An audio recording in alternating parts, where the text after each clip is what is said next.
강 회장의 고택 응접실은 보이지 않는 전쟁터였다. 대한민국 유수의 재벌가 딸들이 한자리에 모여 저마다의 아름다움과 지성을 뽐내고 있었다. 그들의 목표는 단 하나, 이 자리의 주인인 강 회장의 유일한 손자이자 아우라그룹의 후계자 강민준의 아내가 되는 것이었다. 그 치열한 경쟁 속에서 이서아는 섬처럼 고립되어 있었다. 다른 아가씨들이 미술과 경제에 대한 해박한 지식을 뽐내며 강 회장과 대화를 나누는 동안 서아는 오직 자신의 앞에 놓인 딸기 케이크에만 집중하고 있었다. 그녀의 동그랗고 순진한 눈은 세상에 어떤 근심도 담고 있지 않은 듯했다. 이세호와 양. 마침내 강 회장이 그녀의 이름을 불렀다. 서아는 화들짝 놀라며 고개를 들었다. 입가에 작은 크림이 묻어 있었다. 그 모습을 본 다른 아가씨들의 입가에 조소가 스쳐 지나갔다. 네네, 할아버님, 서아가 명랑하게 대답했다. 강 회장의 눈썹이 희미하게 꿈틀거렸지만 그는 온화한 미소를 잃지 않았다. 서아 양의 취미는 무엇인가? 케이크 먹기요. 그녀는 망설임 없이 대답했다. 그리고 예쁜 디저트 사진 찍기요. 어허, 그렇군. 그럼 앞으로의 꿈은 무엇인가? 매일매일 맛있는 케이크를 먹는 거요. 응접실 안에는 어색한 침묵이 흘렀다. 서아의 부모는 사색이 되어 고개를 숙였고 경쟁자들은 더 이상 비웃음을 감추지 않았다. 저렇게 머리가 텅 빈 여자가 어떻게 이 자리에 끼게 되었는지 이해할 수 없다는 표정들이었다. 바로 그때 응접실의 문이 열리고 한 남자가 들어왔다. 강민준. 그가 들어서는 순간 실내 온도가 몇 도는 내려간 것 같았다. 얼음처럼 차가운 표정 타인을 압도하는 냉정한 카리스마. 그는 이 모든 상황이 지긋지긋하다는 듯 짜증이 어린 눈으로 방 안을 훑었다. 다들 모이셨군요. 그의 목소리는 감정 없이 메말라 있었다. 왔느냐, 민준아. 강 회장이 손자를 맞았다. 여기 있는 아가씨들을 보거라. 내 아내가 될 사람을 네가 직접 골랐으면 해서 불렀다. 민준의 시선이 아가씨들을 차례로 훑었다. 그의 눈길이 닿을 때마다 그녀들은 애써 미소를 지으며 자신을 어필하려 했다. 그의 눈은 야망과 계산으로 가득 찬 얼굴들을 스쳐 지나갔다. 그들은 모두 그에게서 무언가를 원하고 있었다. 권력, 명예 혹은 돈. 그는 그런 여자들에게 질려 있었다. 그리고 마침내 그의 시선이 이서아에게 닿았다. 그녀는 유일하게 그를 쳐다보고 있지 않았다. 그녀는 어느새 새로 가져온 초콜릿 무스 케이크를 작은 포크로 조심스럽게 떠먹고 있었다. 마치 세상에서 가장 중요한 일을 하고 있는 사람처럼 민준의 머릿속에서 빠른 계산이 이루어졌다. 제호 여자들 모두가 상어다. 결혼하는 순간부터 내 인생에 사사건건 간섭하며 권력을 탐하겠지. 하지만 저 여자, 그의 시선이 다시 서아에게 향했다. 제호 바보, 저 여자는 무해하다. 내 일에 간섭하지도 나에게 무언가를 요구하지도 않을 거다. 그저 인형처럼 조용히 케이크나 먹겠지. 완벽한 방패막이다. 그는 결정을 내렸다. 제요, 여자. 그가 손가락으로 서아를 가리켰다. 저 여자랑 결혼하겠습니다. 응접실은 충격으로 정지했다. 서아는 자신을 가리키는 손가락을 보고 어리둥절한 표정으로 눈만 끔뻑거렸다. 코끝에는 방금 막 묻은 초콜릿 크림이 점처럼 찍혀 있었다. 그녀의 부모는 놀라움과 황홀감이 뒤섞인 표정을 지었고 다른 경쟁자들은 분노와 불신으로 얼굴이 일그러졌다. 그렇게 대한민국 최고 재벌가의 며느리가 가장 어이없는 방식으로 결정되었다. 다른 사람들이 모두 돌아간 후 민준은 자신의 약혼녀가 된 서아와 잠시 독대했다. 그는 얼음 같은 눈으로 그녀를 내려다보며 말했다. 규칙은 3가지다. 서아는 그저 고개를 끄덕였다. 첫째, 내 서재에 들어오지 마라. 둘째, 내 일에 대해 묻지 마라. 셋째, 내게서 그 어떤 것도 기대하지 마라. 아내로서의 애정, 남편으로서의 관심, 그 무엇도. 그의 말은 비수처럼 차가웠다. 그는 그녀를 아내가 될 사람이 아닌 집에 들여놓는 애완동물이나 가구처럼 대하고 있었다. 그 대가로 당신이 원하는 케이크는 얼마든지 먹게 해주지. 네, 세화는 마치 어린아이처럼 해맑게 웃으며 대답했다. 정말요? 와, 신난다. 민주는 그녀의 단순한 반응에 미간을 찌푸렸다. 그는 그녀가 정말로 머리가 나쁘다고 그래서 다루기 쉬울 것이라고 확신했다. 그는 차갑게 돌아서서 자신의 방으로 올라가 버렸다. 응접실에 홀로 남은 서아. 그녀는 잠시 동안 그가 사라진 계단을 쳐다보고 있었다. 그리고 천천히 그녀의 얼굴에서 해맑은 미소가 사라졌다. 텅 비어 있던 그녀의 눈동자에 날카롭고 차가운 지성의 빛이 돌아왔다. 그녀는 방금 전의 만남을 머릿속에서 빠르고 정확하게 복기했다. 강 회장. 겉으로는 온화하지만 사람의 본질을 꿰뚫어 보는 늙은 여우. 나를 선택한 데에는 분명 다른 이유가 있을 것이다. 경쟁자들, 전형적인 상류층의 오만함과 야망. 이들은 앞으로 나의 가장 큰 적이 될 것이다. 그리고 강민준, 그녀는 그의 차가운 눈빛과 말을 떠올렸다. 완벽한 얼음 왕자, 그는 나를 완벽한 바보로 보고 있다. 내가 파고들 수 있는 가장 안전한 약점이지. 그녀는 자신의 계획의 첫 번째 단계가 성공적으로 끝났다는 것을 알았다. 가장 어려운 관문이었던 강민준의 아내가 되는 것에 성공한 것이다. 그녀의 진짜 목적. 그것은 아우라 그룹의 며느리가 되는 것이 아니었다. 그녀는 이 거대한 성체의 가장 깊숙한 곳으로 들어가 그들이 감추고 있는 비밀을 파헤쳐야만 했다. 희귀병을 앓고 있는 어린 동생을 살릴 수 있는 유일한 열쇠. 그것은 바로 아우라 그룹의 바이오 연구소에 잠들어 있었다. 그리고 그곳에 접근하기 위해서는 반드시 강민준의 아내가 되어야만 했다. 가하면은 성공적으로 썼어. 채 오르며 그녀는 창밖을 바라보았다.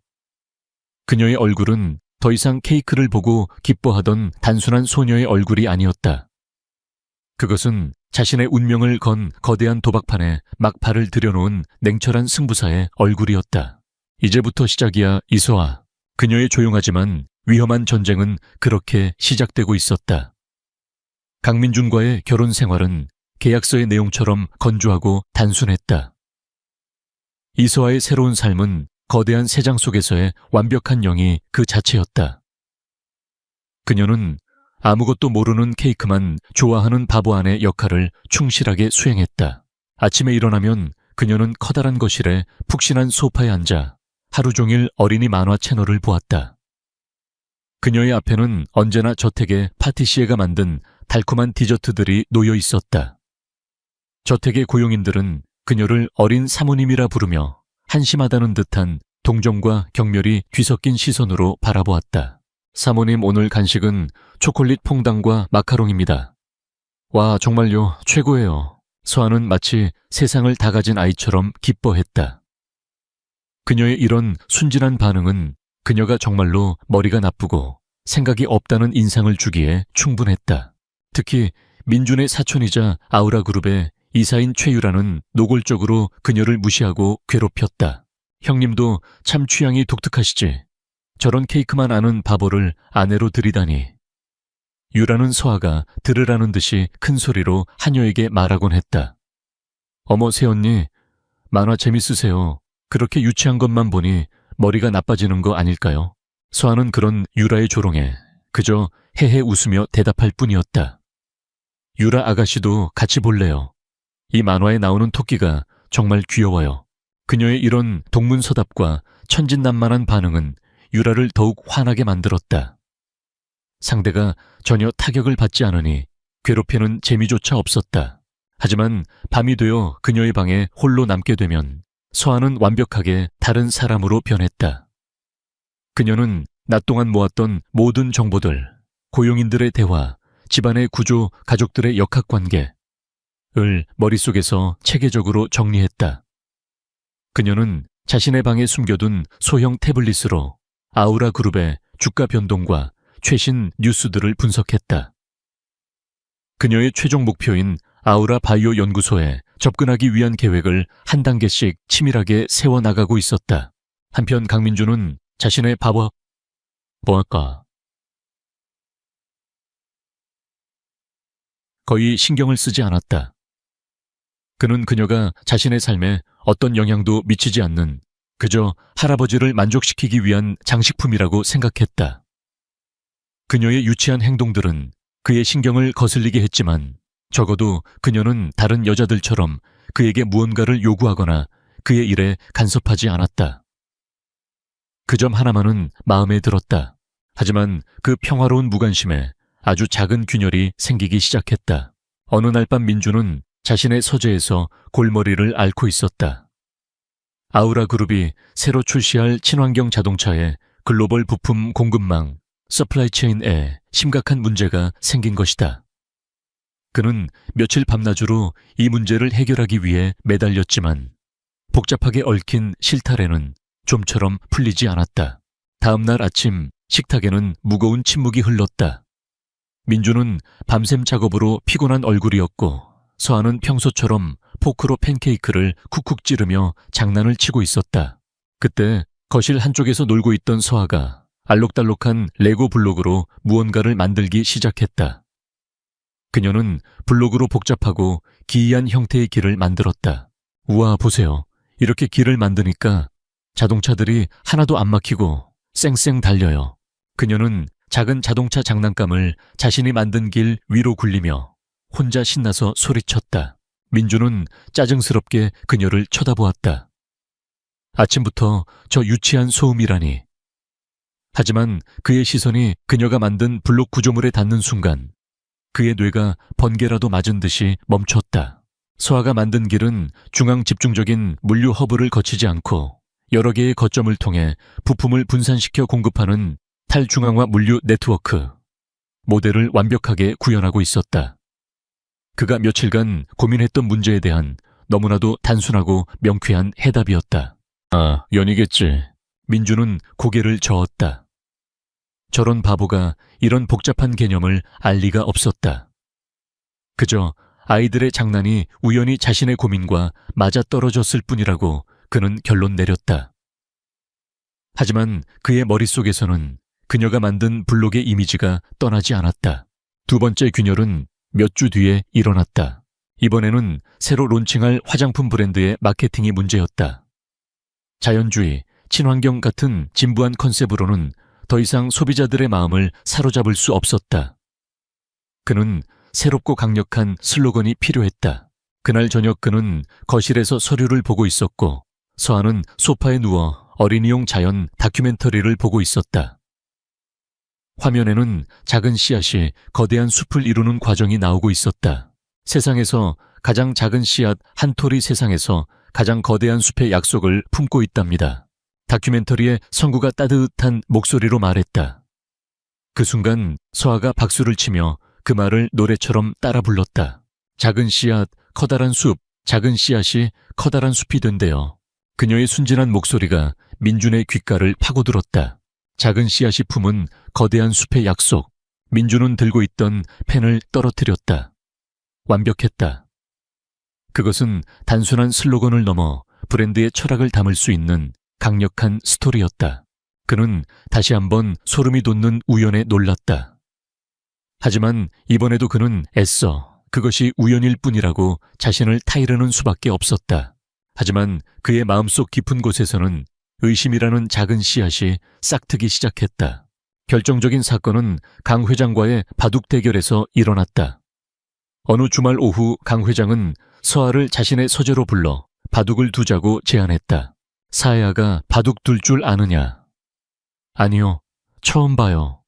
돌멩이가 예쁘네요. 모두가 그녀가 당연히 질 것이라고 생각했다. 민준 역시 할아버지가 저 바보를 데리고 무슨 소일거리를 하시려는 건가 생각했다. 서아는 정말로 아무렇게나 두는 것처럼 보였다. 그녀는 바둑의 정석이나 규칙을 전혀 무시한 채 이리저리 돌을 놓았다. 하지만 이상하게도 그녀의 아무렇게나 놓은 돌들은 절묘하게 강 회장의 수를 방해하고 그의 공격을 막아냈다. 결국 그날의 대국은 누구도 예상치 못했던 무승부로 끝이 났다. 대국이 끝나자 강 회장은 껄껄 웃으며 서아의 머리를 쓰다듬었다. 이 아이 참으로 물건일세. 아주 재미있는 아이야.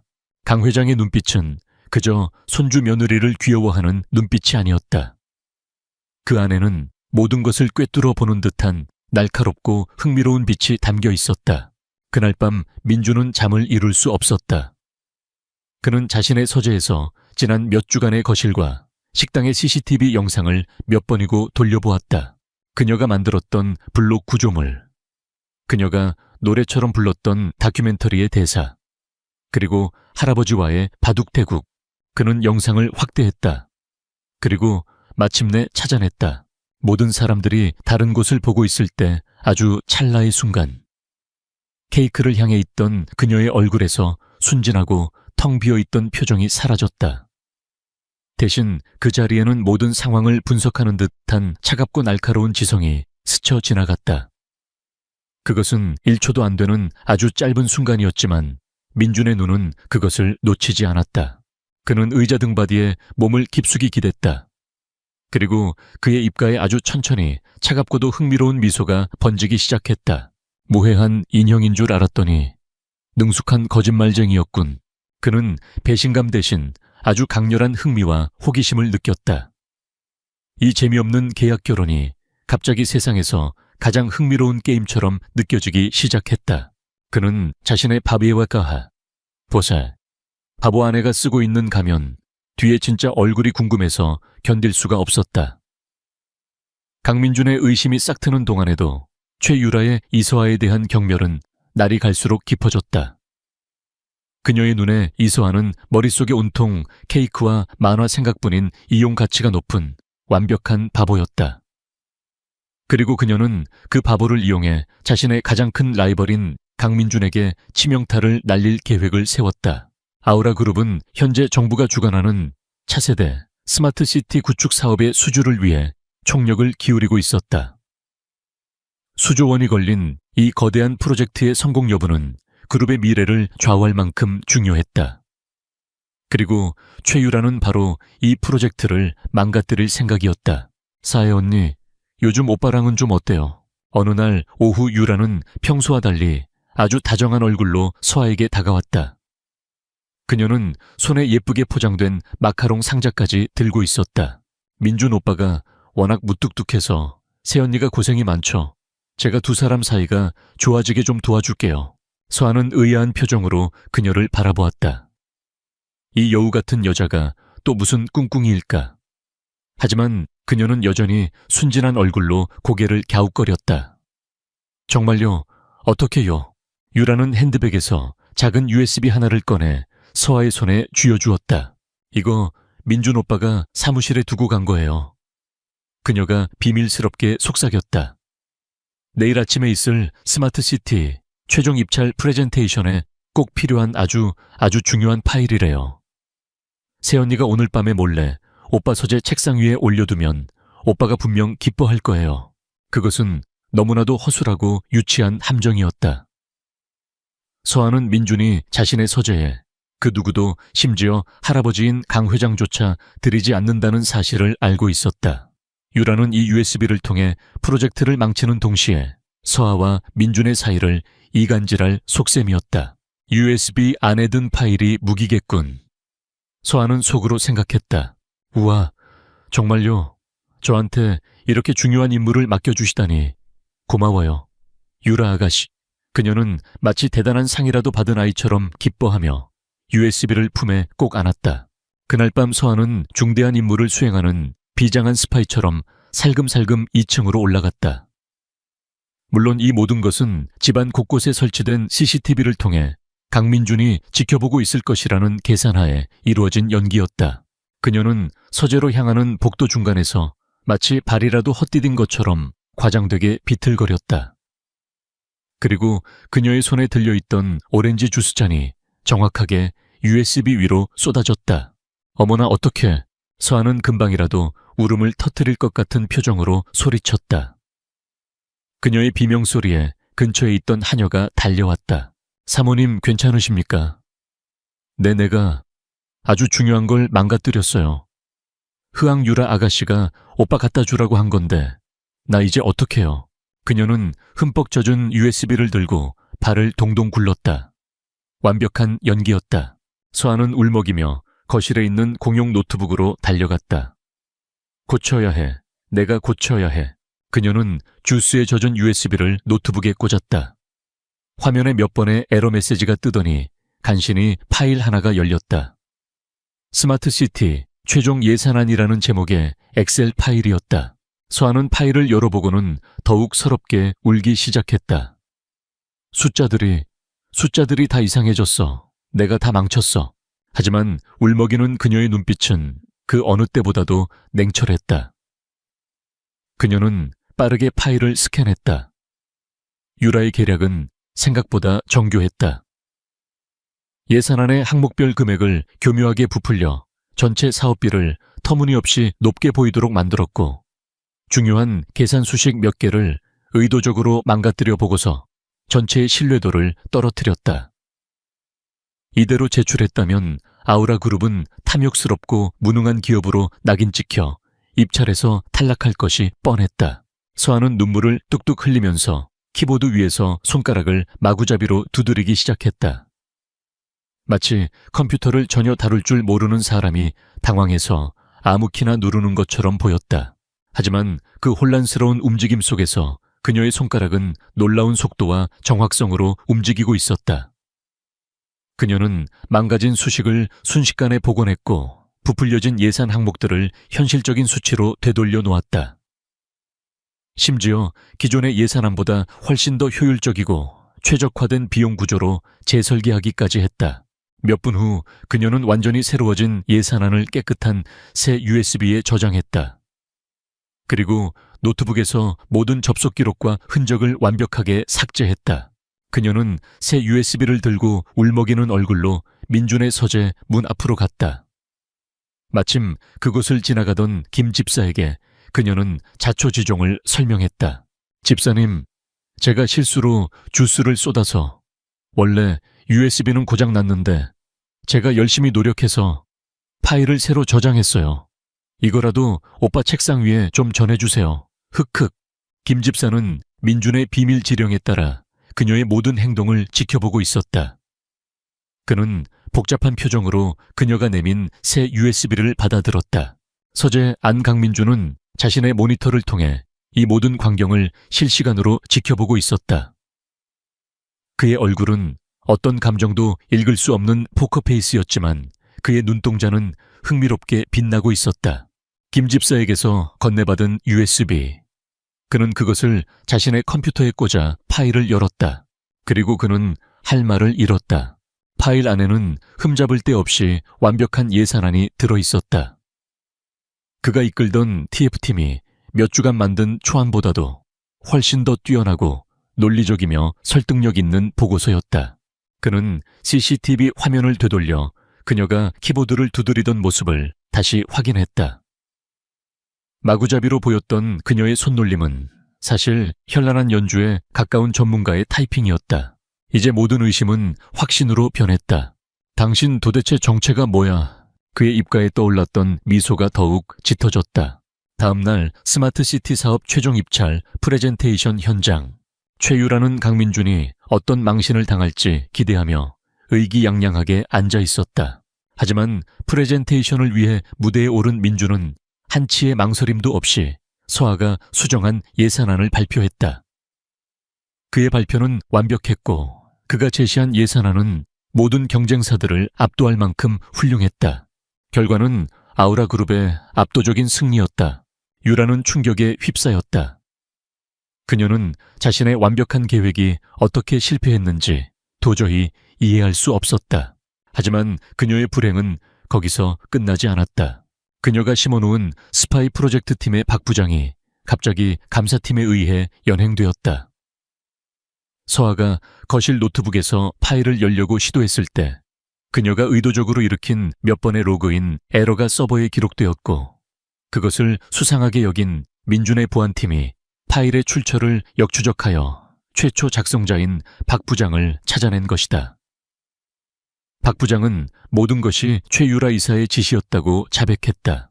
유라는 자신의 사무실에서 박 부장이 끌려나가는 모습을 망연자실하게 바라보았다.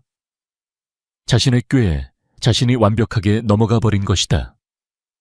그녀는 멍청한 올케에게 제대로 한 방 먹었다는 사실을 깨닫고 분노의 몸을 떨었다. 같은 시각 자신의 사무실로 돌아온 강민주는 휴대폰에 저장된 사진 한 장을 보고 있었다. 계약 결혼이 결정되던 날 케이크를 먹으며 바보처럼 웃고 있던 이서아의 사진이었다. 그의 차가웠던 호기심은 이제 완전히 다른 감정으로 변질되고 있었다. 그것은 그녀의 정체에 대한 궁금증을 넘어선 그녀라는 인간 자체에 대한 아주 깊고 위험한 독점욕이었다. 이세호아. 그가 사진 속 그녀의 얼굴을 손가락으로 쓰다듬으며 나지막이 읊조렸다. 당신이라는 게임 아주 마음에 들어. 최유라의 계략이 실패로 돌아가고 스마트시티 프로젝트가 성공적으로 본궤도에 오른 후 강민준의 행동에 미묘한 변화가 생겼다. 그 변화는 저택의 모든 사람들을, 특히 최유라를 당황하게 만들었다. 앞으로는 아내와 좀 더 시간을 보낼 생각입니다. 어느 날 아침 식사 자리에서 민준이 폭탄 같은 선언을 했다. 그는 늘 그랬듯 무표정한 얼굴이었지만 그의 말은 모두를 놀라게 하기에 충분했다. 아내가 아직 이 집에 적응을 못하는 것 같으니 남편으로서 돕는 게 당연하겠지요. 그럴싸한 이유였지만 그동안 아내를 투명인간 취급했던 그의 태도를 생각하면 아무도 믿지 않았다. 최유라는 저 바보 같은 계집이 오빠에게 무슨 꼬리를 친 게 분명하다고 생각하며 분노에 찬 눈으로 서아를 쏘아보았다. 하지만 서아는 그저 눈을 동그랗게 뜨고 포크로 소시지를 찍으며 와 정말요 신난다 라고 외칠 뿐이었다. 그날 이후 민준의 발아래 보자 네 바보 안에 길들이기 아니 바보 안에 탐색하기 프로젝트가 시작되었다. 그는 정말로 그녀에게 시간을 쏟기 시작했다. 그는 그녀에게 선물을 안겨주었다.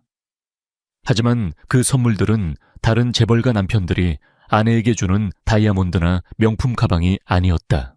이건 뭐예요? 서아는 자신의 방을 가득 채운 거대한 곰 인형들을 보며 물었다. 당신이 좋아할 것 같아서. 민주는 무심하게 대답했다. 그는 그녀에게 한정판 캐릭터 피규어 세트, 세상의 모든 젤리를 모아놓은 듯한 과자 선물 세트, 그녀가 즐겨보는 만화 캐릭터 상품들을 사다 주었다.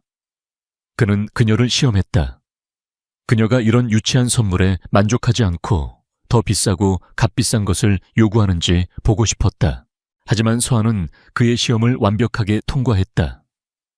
그녀는 곰 인형을 껴안고 뒹굴었고 젤리를 보며 아이처럼 기뻐했다. 그녀는 단 한 번도 보석이나 돈을 탐내는 기색을 보이지 않았다. 그녀는 완벽한 어린아이를 연기했다. 그리고 며칠 뒤 민주는 두 번째 폭탄을 터뜨렸다. 주말에 놀이공원에 가지. 그의 말에 저택은 다시 한번 발칵 뒤집혔다. 일밖에 모르던 웃는 모습 한번 제대로 보인 적 없던 얼음 왕자가 자신의 바보 아내를 데리고 사람이 가장 많은 놀이공원에 가겠다고 선언한 것이다. 토요일 아침 두 사람은 정말로 롯데월드로 향했다. 민주는 주변의 시선을 아랑곳하지 않고 서아의 손에 커다란 솜사탕을 들려주고 그녀의 머리에 우스꽝스러운 토끼 머리띠를 직접 씌워주었다. 우와, 토끼다 토끼. 서아는 머리띠를 만지며 신나게 방방 뛰었다. 그들은 마치 평범한 연인처럼 보였다. 다정한 남편과 철없는 아내. 하지만 그들의 내면은 치열한 탐색전이 벌어지고 있었다. 민주는 그녀의 모든 행동과 표정 사소한 말 한마디까지 놓치지 않고 분석했다. 그녀의 영희 속에서 진짜 모습을 찾아내기 위해. 서아 역시 그의 이런 갑작스러운 친절의 의도가 무엇인지, 그가 어디까지 알고 있는지 파악하기 위해 온 신경을 곤두쓰고 있었다. 사건은 회전 목마를 타기 위해 줄을 서 있을 때 일어났다. 한 남자가 인파에 떠밀리는 척하며 민준에게로 비틀거리며 다가왔다. 그의 손에는 아주 작은 크기의 도청장치가 들려 있었다. 그의 목표는 민준의 코트 주머니에 저것을 몰래 넣는 것이었다. 그것은 너무나도 순식간에 일어난 전문가의 소행이었다. 민준조차 거의 알아채지 못할 뻔한 순간이었다. 하지만 이서아는 보았다. 그녀의 뛰어난 동체 시력과 상황 판단 능력은 남자의 미세한 손놀림과 그의 눈빛에 스치는 목적성을 놓치지 않았다. 그녀는 즉시 행동했다. 그녀는 마치 발이 꼬이기라도 한 것처럼 아주 우스꽝스럽고 과장된 몸짓으로 넘어졌다. 그리고 그녀의 손에 들려있던 끈적끈적한 솜사탕이 정확하게 남자의 손과 코트를 향해 날아갔다. 어머나, 내 솜사탕. 소아가 울상을 지으며 소리쳤다. 남자는 순식간에 끈적한 설탕 범벅이 되었다. 그의 계획은 완벽하게 실패했고 그는 당황한 얼굴로 욕설을 내뱉으며 인파 속으로 사라졌다. 민주는 이 모든 것을 바로 옆에서 지켜보았다. 그것은 너무나도 완벽한 타이밍에 완벽한 실수였다. 그녀의 넘어지는 동작, 솜사탕이 날아간 각도. 그것은 우연이라고 하기에는 너무나도 정교했다. 그것은 바보의 실수를 가장한 천재적인 방어 기술이었다.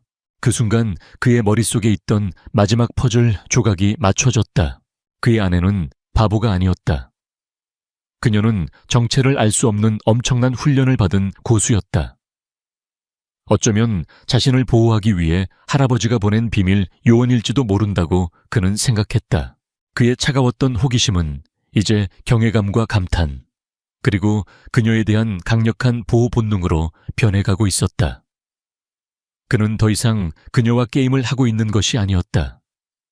그는 진심으로 이 위험한 여자에게 흥미를 느끼고 그녀를 자신의 곁에 두고 싶어졌다. 집으로 돌아오는 차 안의 공기는 미묘하게 달라져 있었다. 민주는 말이 없었지만 서아를 바라보는 그의 시선은 이전보다 훨씬 더 깊고 강렬해져 있었다. 당신, 그가 조용히 입을 열었다. 꽤 덤벙거리는군. 서아는 그저 헤헤, 죄송해요 라며 바보처럼 웃었다. 하지만 그녀는 알고 있었다. 그가 말하는 것이 단순히 솜사탕에 대한 이야기가 아니라는 것을. 저택에 도착했다.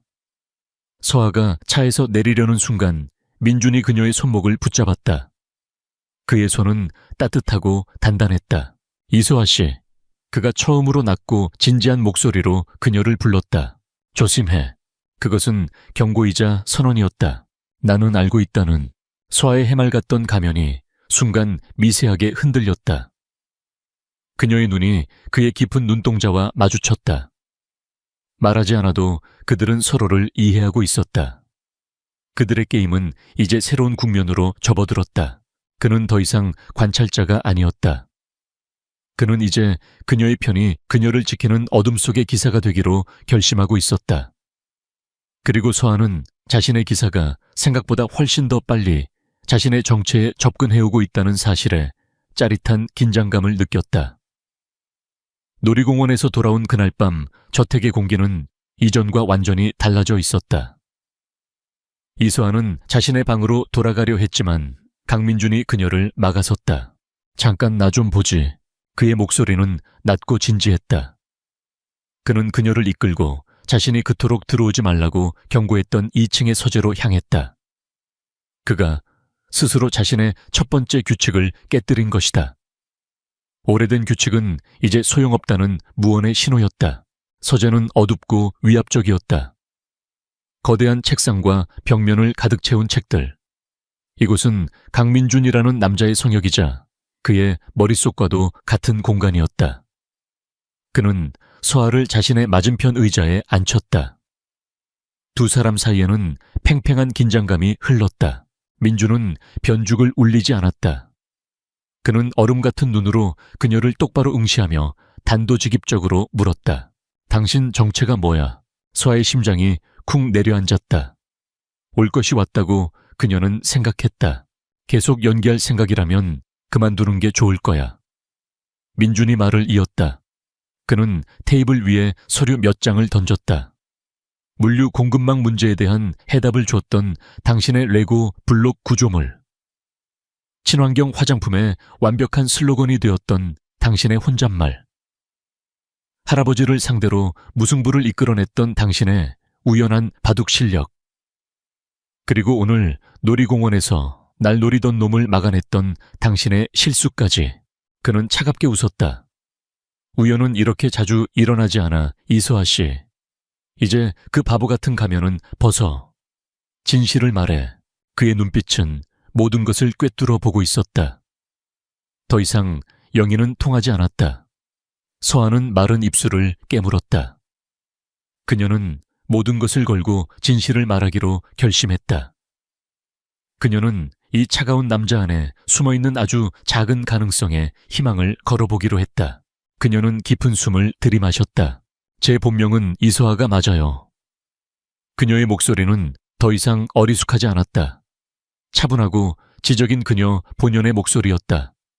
하지만 당신이 알던 그런 사람은 아니에요. 그녀는 모든 것을 털어놓기 시작했다. 그녀가 사실은 미국 월가에서 최연소 펀드 매니저로 이름을 날렸던 금융분석가였다는 사실. 하지만 거대 자본의 음모에 휘말려 모든 것을 잃고 가족을 지키기 위해 자신의 신분을 감추고 살아야만 했다는 과거. 그리고 그녀가 이 집에 들어와야만 했던 진짜 이유. 제게는 남동생이 하나 있어요. 민우라고. 그녀의 목소리가 가늘게 떨리기 시작했다. 민우는 아주 희귀한 유전병을 앓고 있어요. 전 세계적으로도 치료법이 없는 병이죠. 그녀의 눈에 눈물이 고였다. 강철 같던 그녀의 가면이 동생의 이야기 앞에서 무너져 내리고 있었다. 그런데 유일한 희망이 있었어요. 바로 아우라 그룹의 바이오 연구소. 그곳에서 제 동생의 병과 관련된 중요한 연구를 진행하고 있다는 사실을 알게 됐어요. 하지만 그 연구 데이터는 그룹의 최고 기밀이었죠. 외부인은 절대 접근할 수 없는. 그녀는 고개를 숙였다. 제가 당신의 아내가 되려고 했던 이유는 돈이나 명예 때문이 아니었어요. 어떻게든 이 집에 들어와 그 연구소에 접근해서 제 동생을 살릴 단서를 찾고 싶었어요. 그것뿐이었어요. 그녀의 고백이 끝나자 서재에는 무거운 침묵이 흘렀다. 제가 당신을 속인 거 알아요.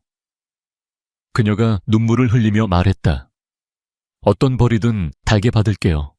그러니 제발 그 연구만은 멈추지 말아주세요. 제 동생 좀 살려주세요. 그녀는 의자에서 내려와 그의 앞에 무릎을 꿇으려 했다. 하지만 그녀가 무릎을 꿇기 전 민준이 자리에서 일어나 그녀를 막아섰다. 그는 화를 내지 않았다. 그의 눈에는 복잡한 감정이 소용돌이치고 있었다. 그녀의 이야기에 대한 충격, 그녀의 용기와 지성에 대한 감탄, 그리고 그녀의 절박한 상황에 대한 깊은 연민. 그는 그녀에게서 자신과 비슷한 모습을 보았다. 가족을 지키기 위해 자신을 버리고 외로운 싸움을 하고 있는 모습. 그는 더 이상 그녀를 자신을 속인 사기꾼으로 볼 수 없었다. 마보로군, 그가 나지막이 말했다. 하지만 그의 목소리는 차갑지 않았다. 오히려 아주 부드러웠다. 그는 손을 뻗어 그녀의 뺨에 흐르는 눈물을 조심스럽게 닦아주었다. 처음부터 내게 왔어야지. 왜 혼자서 그런 무거운 짐을 지고 있었던 거야. 그는 그녀의 어깨를 잡고 일으켜 세웠다. 새로운 계약을 하지. 그가 그녀의 눈을 똑바로 바라보며 말했다. 종이로 된 계약서가 아니라 당신과 나 우리 둘 사이의 계약을. 당신은 이제부터 나의 진짜 파트너가 되는 거야. 당신의 그 비상한 머리로 내가 이 회사 안의 적들을 모두 물리치는 것을 도와. 그 대가로 나 강민주는 아우라 그룹의 모든 것을 걸고 당신 동생의 치료법을 찾는데 모든 자원을 쏟아붓겠다고 약속하지. 바이오 연구소의 모든 데이터는 이제부터 당신의 것이야. 서한은 그의 제안에 충격을 받아 그를 멍하니 바라보았다. 그의 눈에는 동정이 아닌 진심 어린 존중과 신뢰가 담겨 있었다. 그는 그녀를 처벌하는 대신 그녀에게 손을 내밀고 있었다. 그녀는 천천히 고개를 끄덕였다. 눈물이 다시 흘러내렸지만 그것은 슬픔의 눈물이 아닌 감사와 희망의 눈물이었다. 민주는 말없이 그녀를 자신의 품으로 끌어당겼다. 그것은 서툴지만 따뜻한 위로와 보호의 포옹이었다. 그녀는 그의 단단한 가슴에 얼굴을 묻고 처음으로 자신이 혼자가 아니라는 사실에 안도했다. 오랫동안 그들은 그렇게 서로를 안고 있었다. 더 이상 가짜 부부도 서로를 탐색하는 적도 아니었다. 그들은 비밀과 목표를 공유하는 세상에서 가장 완벽한 파트너가 되었다. 이제부터 민준이 그녀의 귓가에 속삭였다. 당신을 괴롭히는 모든 것들로부터 내가 당신을 지켜줄게. 당신의 가족들, 그리고 내 숙부까지도. 당신은 더 이상 바보 연기를 할 필요 없어. 당신은 그냥 내 옆에서 공주처럼 보호받기만 하면 돼. 그것은 그가 그녀에게 하는 첫 번째 진짜 약속이었다. 서재 안 두 사람의 그림자가 하나로 합쳐졌다. 그들의 진짜 이야기는 이제 막 시작되고 있었다. 그들은 이제 함께 그들을 둘러싼 어둠과 맞서 싸울 것이다. 아우라 그룹의 긴급 이사회가 소집되었다. 거대한 회의실의 공기는 살얼음판처럼 차가웠고 이사들의 얼굴에는 긴장과 탐욕 그리고 불안이 뒤섞여 있었다. 회의의 중심에는 최유라가 있었다.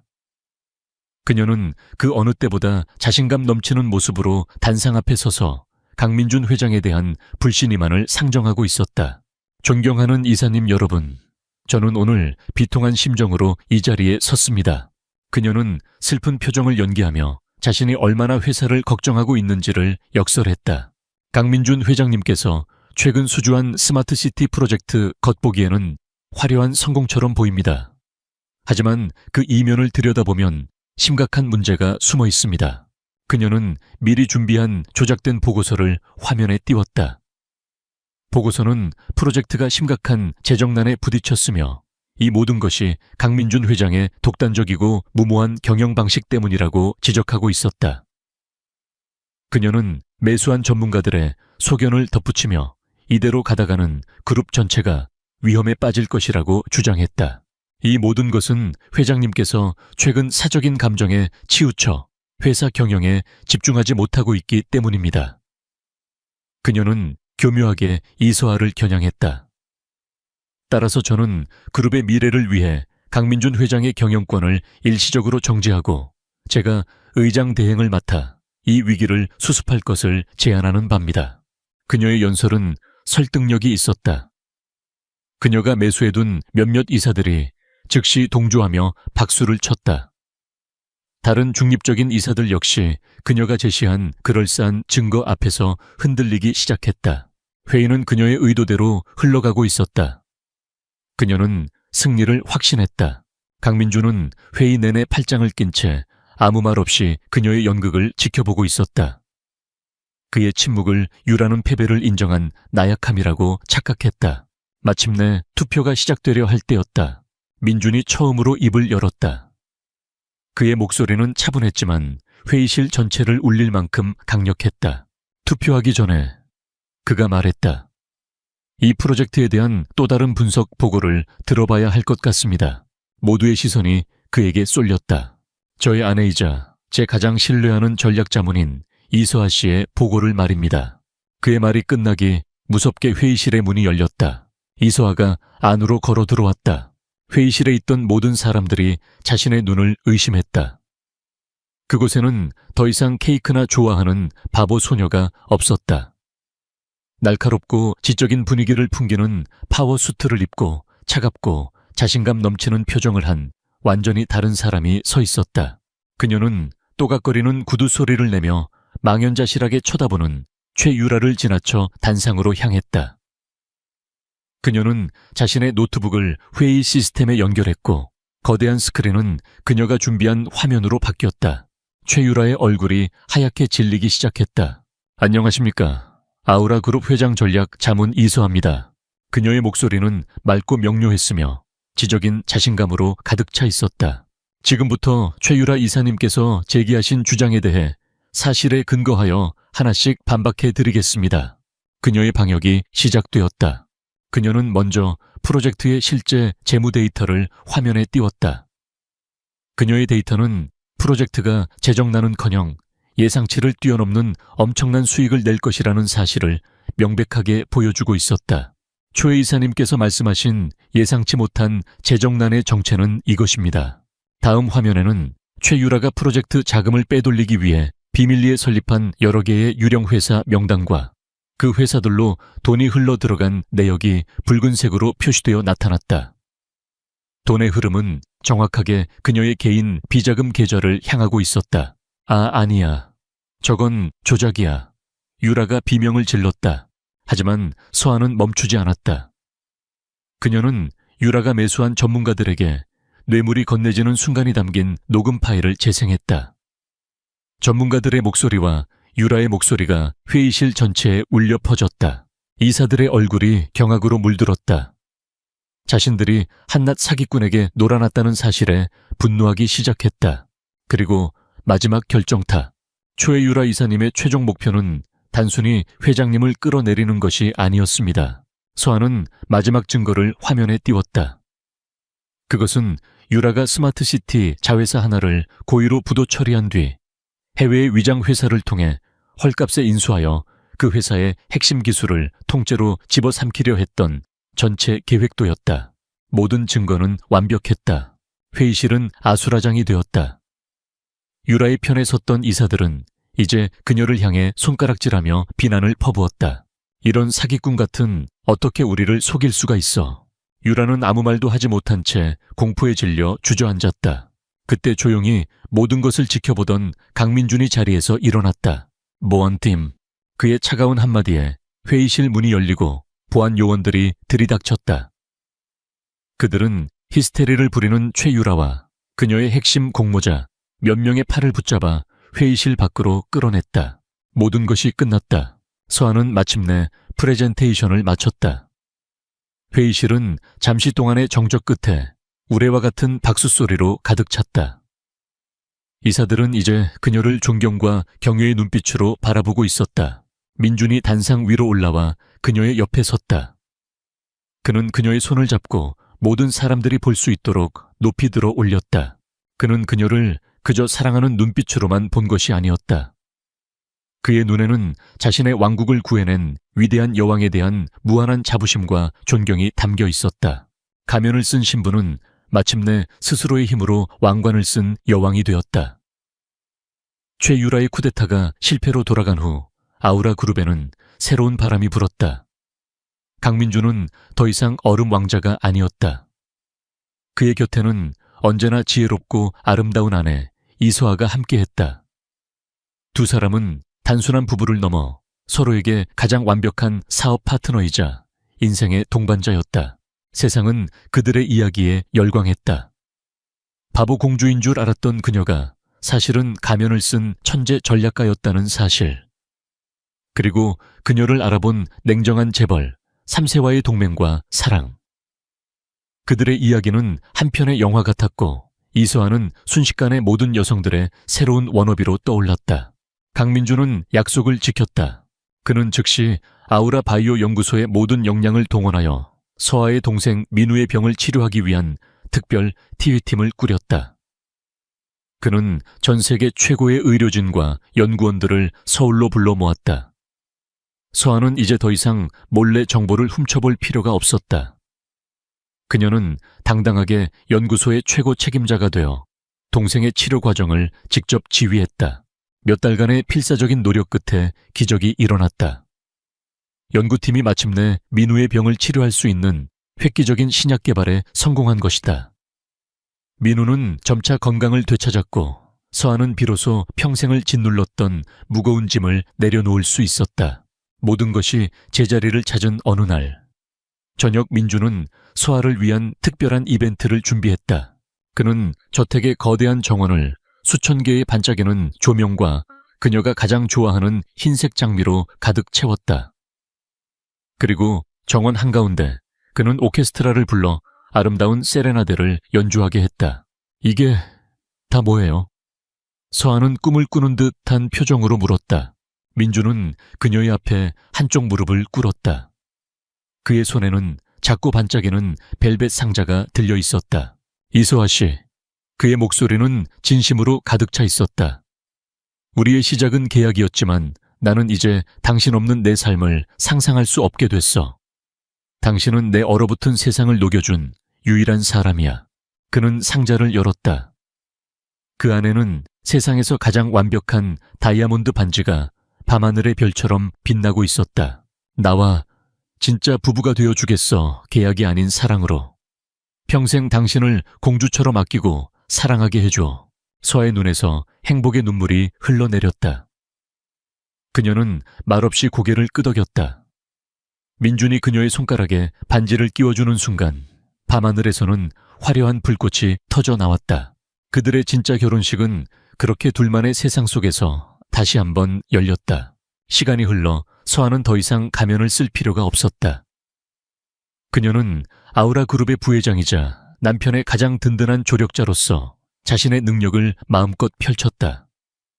그녀의 지혜와 민준의 결단력이 합쳐지자 아우라 그룹은 전례 없는 황금기를 맞이했다. 하지만 그녀는 일에만 빠져 살지 않았다. 그녀는 여전히 케이크를 좋아했고 민준은 세상의 모든 맛있는 케이크를 그녀에게 가져다 주었다. 그는 정말로 그녀를 공주처럼 대했다. 그녀가 웃으면 그의 세상도 웃었고 그녀가 행복하면 그의 세상도 행복했다. 어느 주말 오후 두 사람은 정원의 벤치에 앉아 있었다. 건강을 완전히 회복한 민우가 정원에서 강아지와 뛰어노는 모습을 흐뭇하게 바라보면서 생각해보면 참 이상해요. 서아가 민준의 어깨에 기대며 말했다. 내가 당신을 속이려고 이 집에 들어왔는데 결국엔 내가 당신에게 완전히 사로잡혀 버렸으니까. 민준이 그녀의 이마에 부드럽게 키스하며 웃었다. 나야말로 바보 같은 인형인 줄 알고 들였다가 내 인생 전부를 저당 잡혔지. 그의 말에 두 사람은 함께 웃음을 터뜨렸다. 그들의 성은 더 이상 차갑고 외로운 얼음성이 아니었다. 사랑과 웃음 그리고 따뜻함이 가득한 진짜 집이 되었다. 가면을 쓴 소녀는 마침내 자신을 있는 그대로 사랑해주는 왕자를 만나 영원히 행복한 공주가 되었다. 쨍한 햇살이 명성고등학교 2학년 7반 교실 창문으로 쏟아져 들어와 먼지 입자들이 공중에서 춤추는 것을 선명하게 비췄다. 하지만 교실 안의 공기는 햇살의 따스함과는 거리가 멀었다. 얼음장처럼 차갑고 무거웠다. 그 무게의 중심에는 한지훈이 있었다. 한지훈. 날카로운 목소리가 교실의 정적을 갈랐다. 담임이자 수학교사인 김미영 선생이었다. 그녀는 얇은 금태 안경 너머로 지훈을 쏘아보며 손에 든 시험지를 가볍게 흔들었다. 그 가벼운 몸짓에도 불구하고 시험지는 마치 사형 선고문처럼 위태롭게 보였다. 이번 수학시험 18점. 반 평균이 72점인데 어떻게 18점을 맞을 수가 있지? 일부러 이렇게 풀기도 힘들겠다. 넌 우리 반의 명예를, 아니 이 명성고의 명예를 바닥으로 끌어내리고 있어. 김 선생의 목소리는 교실 전체에 울려 퍼졌다. 몇몇 아이들이 킥킥거리는 소리가 들렸다. 특히 교실의 왕처럼 군림하는 박태민과 그의 무리들이었다. 태민은 보란듯이 과장된 몸짓으로 배를 잡고 웃으며 지훈을 향해 입모양으로 패배자라고 속삭였다. 지훈은 아무 말도 하지 않았다. 그저 두꺼운 뿔테 안경 아래로 시선을 떨어뜨린 채 책상 위에 낡은 무늬만 내려다볼 뿐이었다. 이런 상황은 이제 너무나 익숙했다. 반항도 변명도 무의미하다는 것을 그는 오래전에 깨달았다.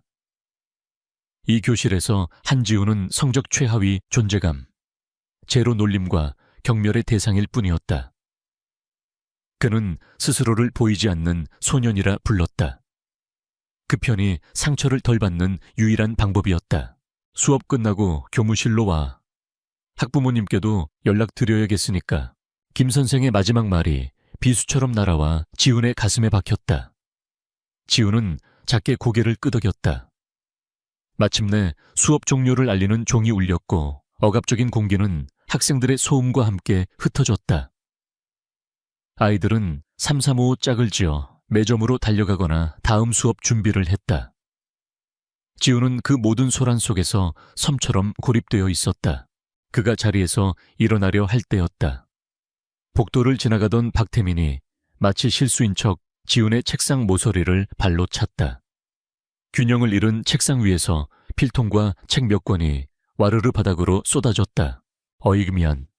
워낙 존재감이 없어서 있는 줄도 몰랐네. 태민의 비아냥거리는 목소리에 그의 친구들이 폭소를 터뜨렸다.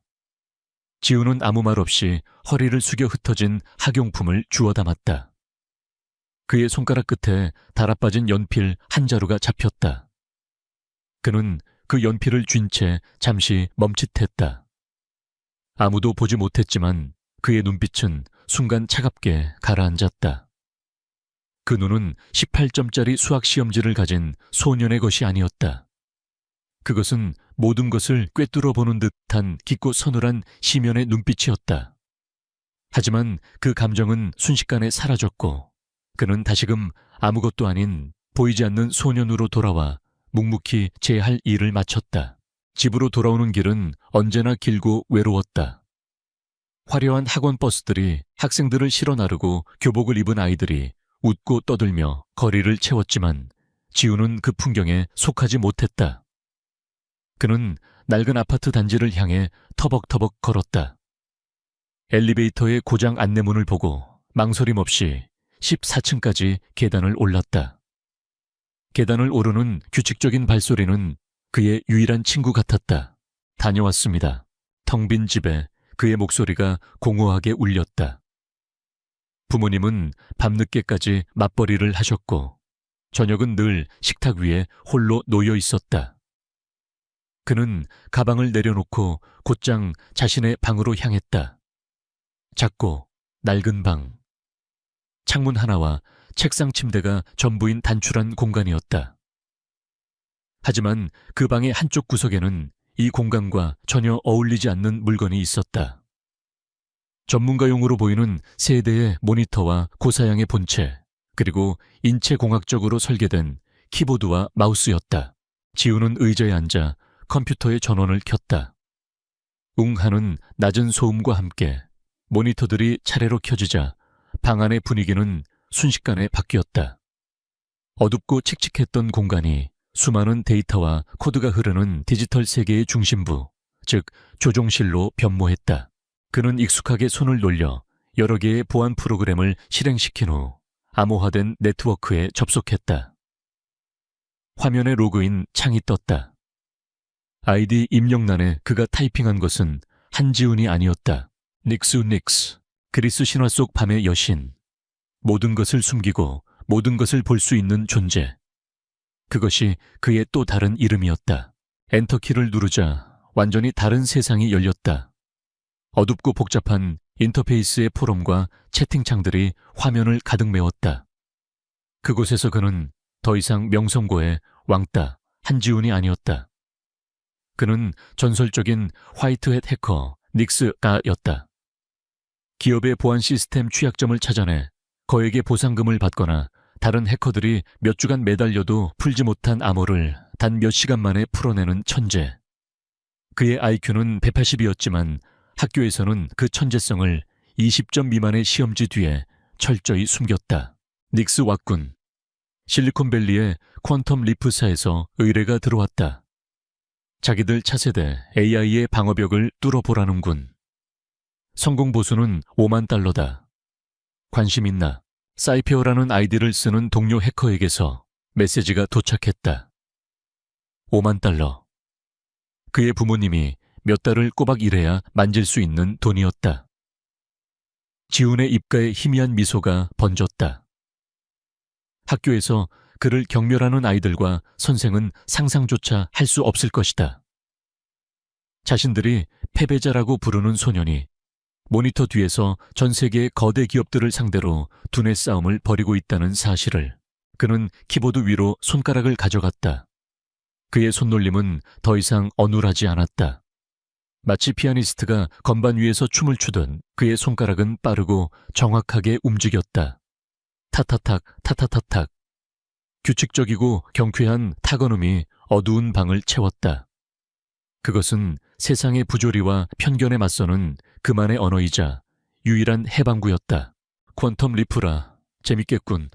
관련 자료를 보내줘. 답장을 보낸 그는 의자 깊숙이 등을 기댔다. 모니터 불빛이 그의 안경 아래 반사되어 번뜩였다.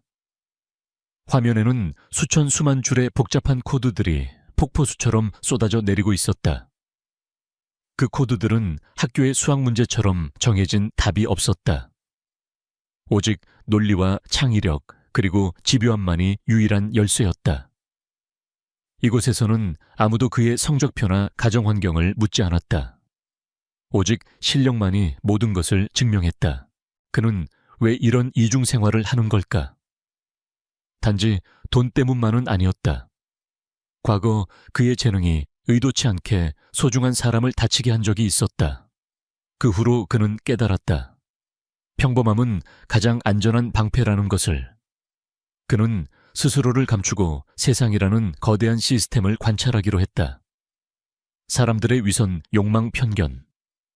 교실이라는 작은 사회는 그 모든 것을 관찰하기에 최적의 장소였다. 하지만 때때로 그 방패 뒤에서 분노가 치밀어 오르는 것은 어쩔 수 없었다. 박태민의 경멸에 차한 얼굴, 김 선생의 날카로운 목소리, 그리고 바닥에 흩어졌던 자신의 학용품을 주워 담던 비참한 순간이 떠올랐다. 지우는 다시 모니터로 시선을 돌렸다. 퀀텀 리프사의 방어벽 구조도가 화면에 펼쳐져 있었다. 철옹성처럼 보였다. 하지만 그의 눈에는 그 완벽해 보이는 구조 속에 미세한 균열들이 보이기 시작했다. 모든 시스템에는 약점이 존재한다. 사람도 사회도 마찬가지였다. 그는 마우스를 움직여 첫 번째 공격 지점을 설정했다. 그의 손가락이 다시 키보드 위에서 춤을 추기 시작했다. 오늘 밤 보이지 않는 소녀는 사라지고 어둠의 심연에서 모든 것을 지켜보는 닉스가 깨어난다. 세상은 아직 그의 진짜 모습을 알지 못했다. 그리고 그는 아직 세상을 향해 자신의 발톱을 드러낼 생각이 없었다. 아직은. 다음 날 학교는 어제와 다를 바 없이 똑같은 모습으로 지훈을 맞았다. 복도를 스쳐 지나가는 학생들의 시선 속에는 여전히 무관심과 희미한 경멸이 섞여 있었다. 김미영 선생은 수업 시간에 보란듯이 그를 무시했고 박태민 무리는 그가 지나갈 때마다 들으라는 듯이 18점이라는 숫자를 반복하며 낄낄거렸다. 지훈은 여전히 투명 인간이었다. 단 한 사람을 제외하고는. 지훈아, 점심시간에 소란스러운 급식실을 벗어나 옥상으로 향하는 계단에서 밝은 목소리가 그를 불렀다. 서준이었다. 2학년 7반에서 유일하게 지훈에게 아무런 편견 없이 말을 걸어주는 친구. 서준은 운동을 좋아해 햇볕에 그을린 건강한 피부를 가졌고 언제나 에너지가 넘쳤다. 성적은 중위권이었지만 누구에게나 친절하고 서글서글한 성격 덕분에 인기가 좋았다. 그런 서준이 어째서 반의 최하위인 지훈과 어울리는지는 모두의 미스터리였다. 오늘 급식 완전 별로지 않냐? 난 그냥 편의점에서 사온 샌드위치 먹으려고. 같이 가자. 서준은 지훈의 어깨에 팔을 두르며 말했다. 지훈은 말없이 고개를 끄덕였다. 둘만의 아지트는 옥상이었다. 명성고에서 옥상은 공식적으로 출입금지 구역이었지만 낡은 자물쇠는 조금만 힘을 주면 금방 열렸다. 소음과 경쟁으로 가득 찬 학교에서 유일하게 고요가 머무는 곳이었다. 둘은 옥상 바닥에 나란히 앉아 점심을 먹었다. 서준은 쉴 새 없이 제잘거렸다. 어제 본 축구 경기 이야기, 새로 나온 게임 이야기, 그리고 주말에 아르바이트를 하다가 겪은 웃기는 실수담까지. 지훈은 대부분 말없이 듣기만 했지만 그 침묵은 어색하지 않았다. 그는 서준의 활기찬 에너지가 자신의 차가운 세계를 조금이나마 데워주는 것을 느꼈다. 아, 맞다. 지훈아, 너 이번 주말에 뭐해? 우리 학교에서 하는 과학 경진대회 있잖아. 내가 만든 로봇 마지막 테스트 좀 도와주라. 너 기계 같은 거 잘 보잖아. 서준은 자신이 정성껏 만든 작은 로봇의 사진을 보여주며 말했다. 복잡한 회로와 모터가 얽혀있는 모습이었다. 그냥 조금 기본적인 원리는 아니까. 지훈이 드물게 입을 열었다. 그는 지난번 서준의 로봇이 오작동했을 때 문제의 원인이 모터의 과부하가 아니라 전력 분배 회로의 비효율적인 설계에 있다는 것을 한눈에 간파하고 해결책을 알려준 적이 있었다. 서준은 그저 지훈이 기계에 관심이 많은 정도로만 알고 있었다. 그게 어디냐? 그럼 토요일 오전에 보는 거다. 서준의 얼굴에 환한 미소가 번졌다. 지훈은 다시 한번 작게 고개를 끄덕였다. 누군가에게 필요한 존재가 된다는 것, 누군가와 미래를 약속한다는 감각은 낯설었지만 싫지 않았다. 어쩌면 학교 생활도 그리 나쁘지만은 않을지도 모른다고 그는 아주 잠시 생각했다. 하지만 평화는 유리처럼 연약했다. 오후교시 체육시간. 종목은 축구였다. 학생들은 실력에 따라 두 팀으로 나뉘었고 운동신경이 둔한 서준과 지우는 자연스럽게 같은 팀이 되었다. 상대팀에는 당연하게도 박태민과 그의 친구들이 속해 있었다. 경기는 일방적으로 흘러갔다. 태민은 뛰어난 실력으로 경기장을 지배하며 연이어 골을 넣었다. 그는 골을 넣을 때마다 지훈과 서준이 있는 쪽을 보며 조롱하는 듯한 미소를 지었다. 문제는 경기 종료 직전에 터졌다. 공이 서준에게 굴러왔다. 서준은 당황하며 공을 걷어내려 했지만 그 순간 태민이 맹렬한 속도로 달려들었다.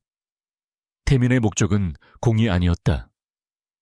그는 교묘하게 자신의 발을 서준의 발목 사이에 집어넣었다.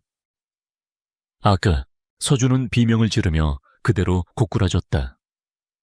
경기장에는 둔탁한 마찰음이 울렸고 모두의 시선이 집중되었다. 태민은 과장된 몸짓으로 두 팔을 벌리며 소리쳤다. 아, 뭐야. 자기 발에 걸려 넘어지네. 진짜 몸치 아니야. 태민의 친구들이 폭소를 터뜨렸다. 몇몇 학생들도 안타까운 시선보다는 재밌는 구경거리를 본다는 듯한 표정으로 수군거렸다. 체육 선생은 그저 괜찮냐 일어나 하고 무심하게 외칠 뿐이었다. 지우는 그 자리에 얼어붙은 듯 서 있었다. 그의 귓께는 서준의 고통스러운 신음과 태민 무리의 비웃음 소리가 뒤엉켜 맴돌았다. 그는 주먹을 꽉 쥐었다. 손톱이 손바닥을 파고드는 아픔이 느껴졌지만 그보다 더한 분노가 심장에서부터 끓어올랐다. 언제나처럼 무시하면 그만이었다. 자신을 향한 조롱은 익숙했다. 하지만 서준은 달랐다. 서준은 자신 때문에 자신과 친구라는 이유만으로 저런 수모를 당하고 있었다. 박태민은 지훈의 가장 연약한 부분을 정확히 찾아내 공격한 것이다. 지훈은 움직였다. 그는 태민 무리의 시선을 뚫고 넘어진 서준에게 다가갔다. 서준아, 괜찮아. 아, 발목이 좀 아프네. 괜찮아. 그냥 좀 삔 것 같아. 서준은 고통 속에서도 애써 웃어 보였다. 지훈은 그의 팔을 잡아 일으켜 세웠다. 그리고 태민을 돌아보았다. 지훈의 두꺼운 안경 너머로 그의 눈이 번뜩였다. 그 눈빛은 단순한 분노를 넘어선 모든 것을 계산하고 분석하는 듯한 차가운 섬광이었다.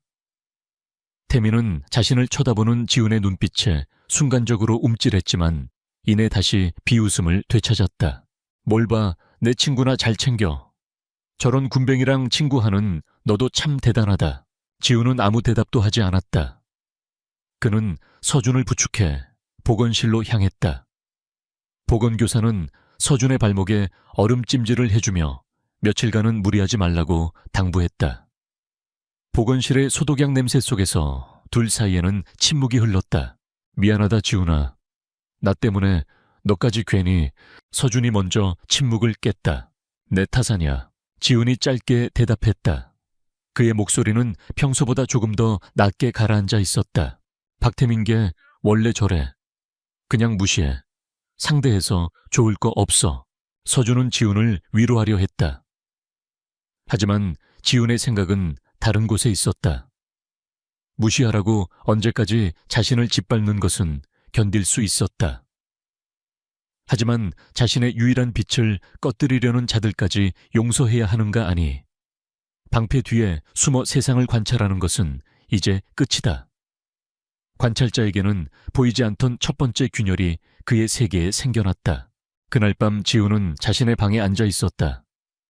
하지만 그의 모니터에는 퀀텀 리사의 복잡한 코드 대신 명성고등학교의 내부 네트워크 관리자 페이지가 띄워져 있었다. 일반 학생은 접근조차 할 수 없는 곳이었다. 그는 단 몇 분 만에 학교 서버의 허술한 방화벽을 우회하고 최고 관리자 권한을 탈취했다. 그의 손가락이 키보드 위를 빠르게 움직였다. 학생 데이터베이스 교직원 인사기록, CCTV, 영상기록, 저장소. 학교의 모든 정보가 그의 눈앞에 펼쳐졌다. 그는 검색창에 세 글자를 입력했다. 박다혜민. 수많은 정보가 화면 위로 쏟아져 나왔다. 그의 성적표 수상 기록, 그리고 아버지의 이름과 직업까지. 지훈의 입가에 차가운 미소가 걸렸다. 마치 사냥을 앞둔 포식자처럼 그는 먹잇감을 분석하기 시작했다. 박태민은 완벽해 보이는 성적표를 가지고 있었다.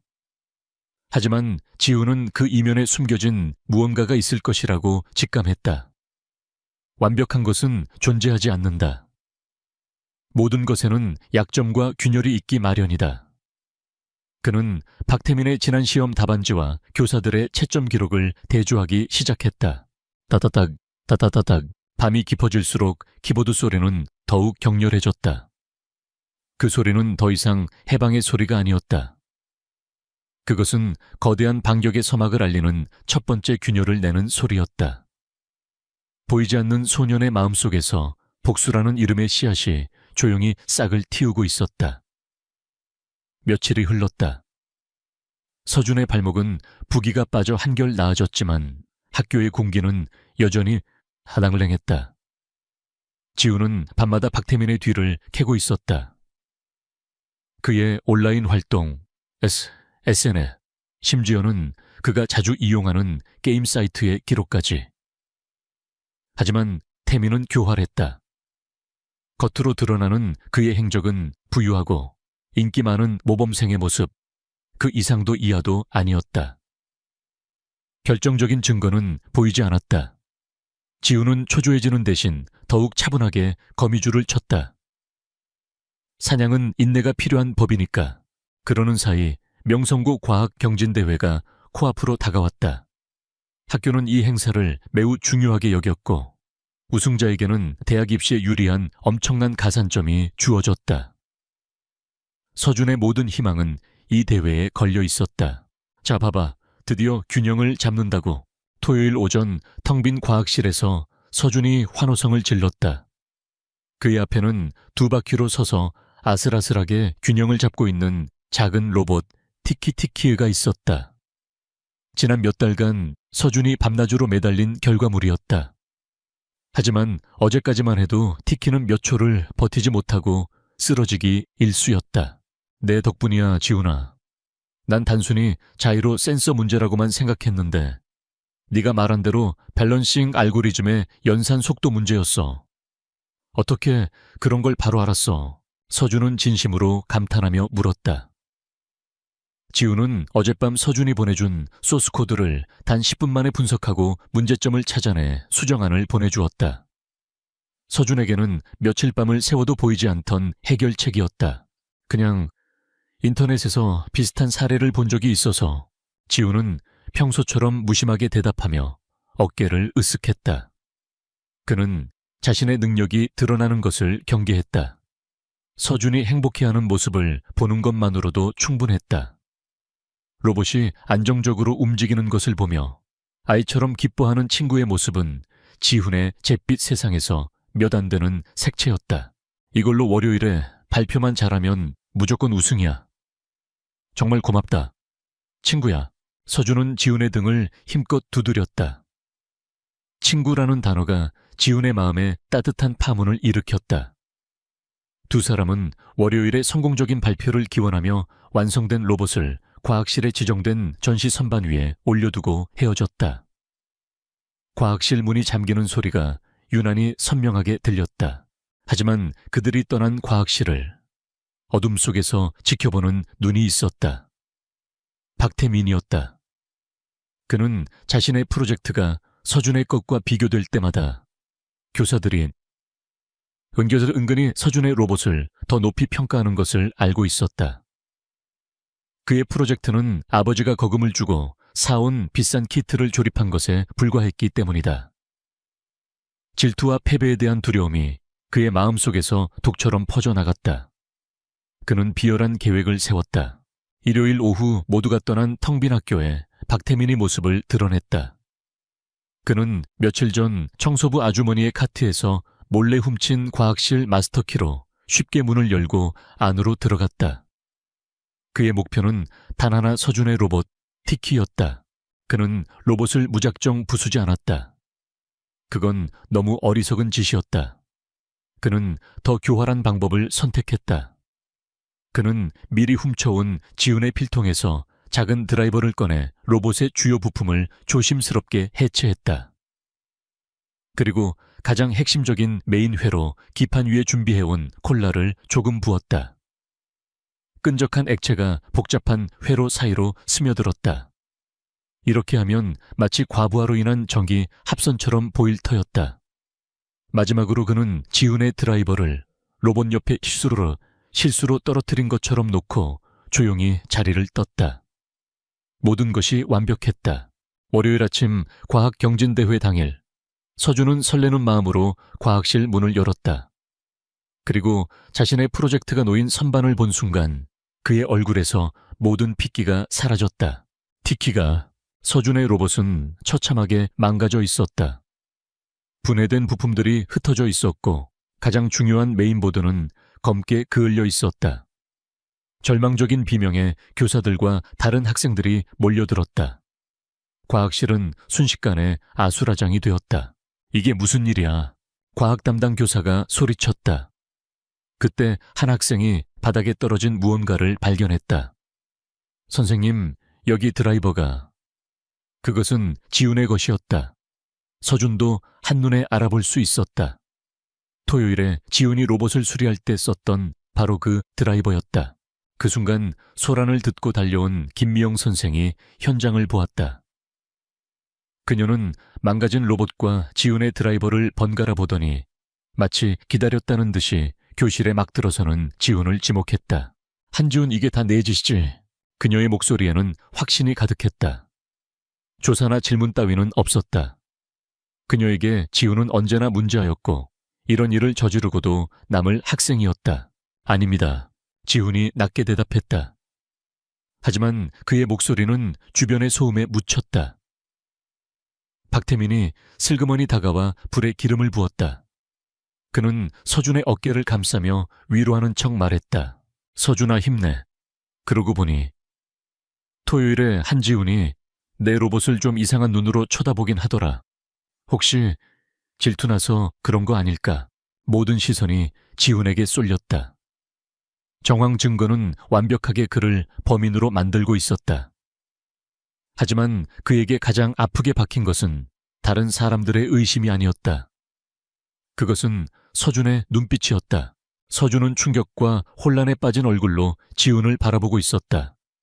그는 자신의 로봇이 망가진 자리와 지훈이 마지막으로 회로를 만지던 모습을 떠올렸다.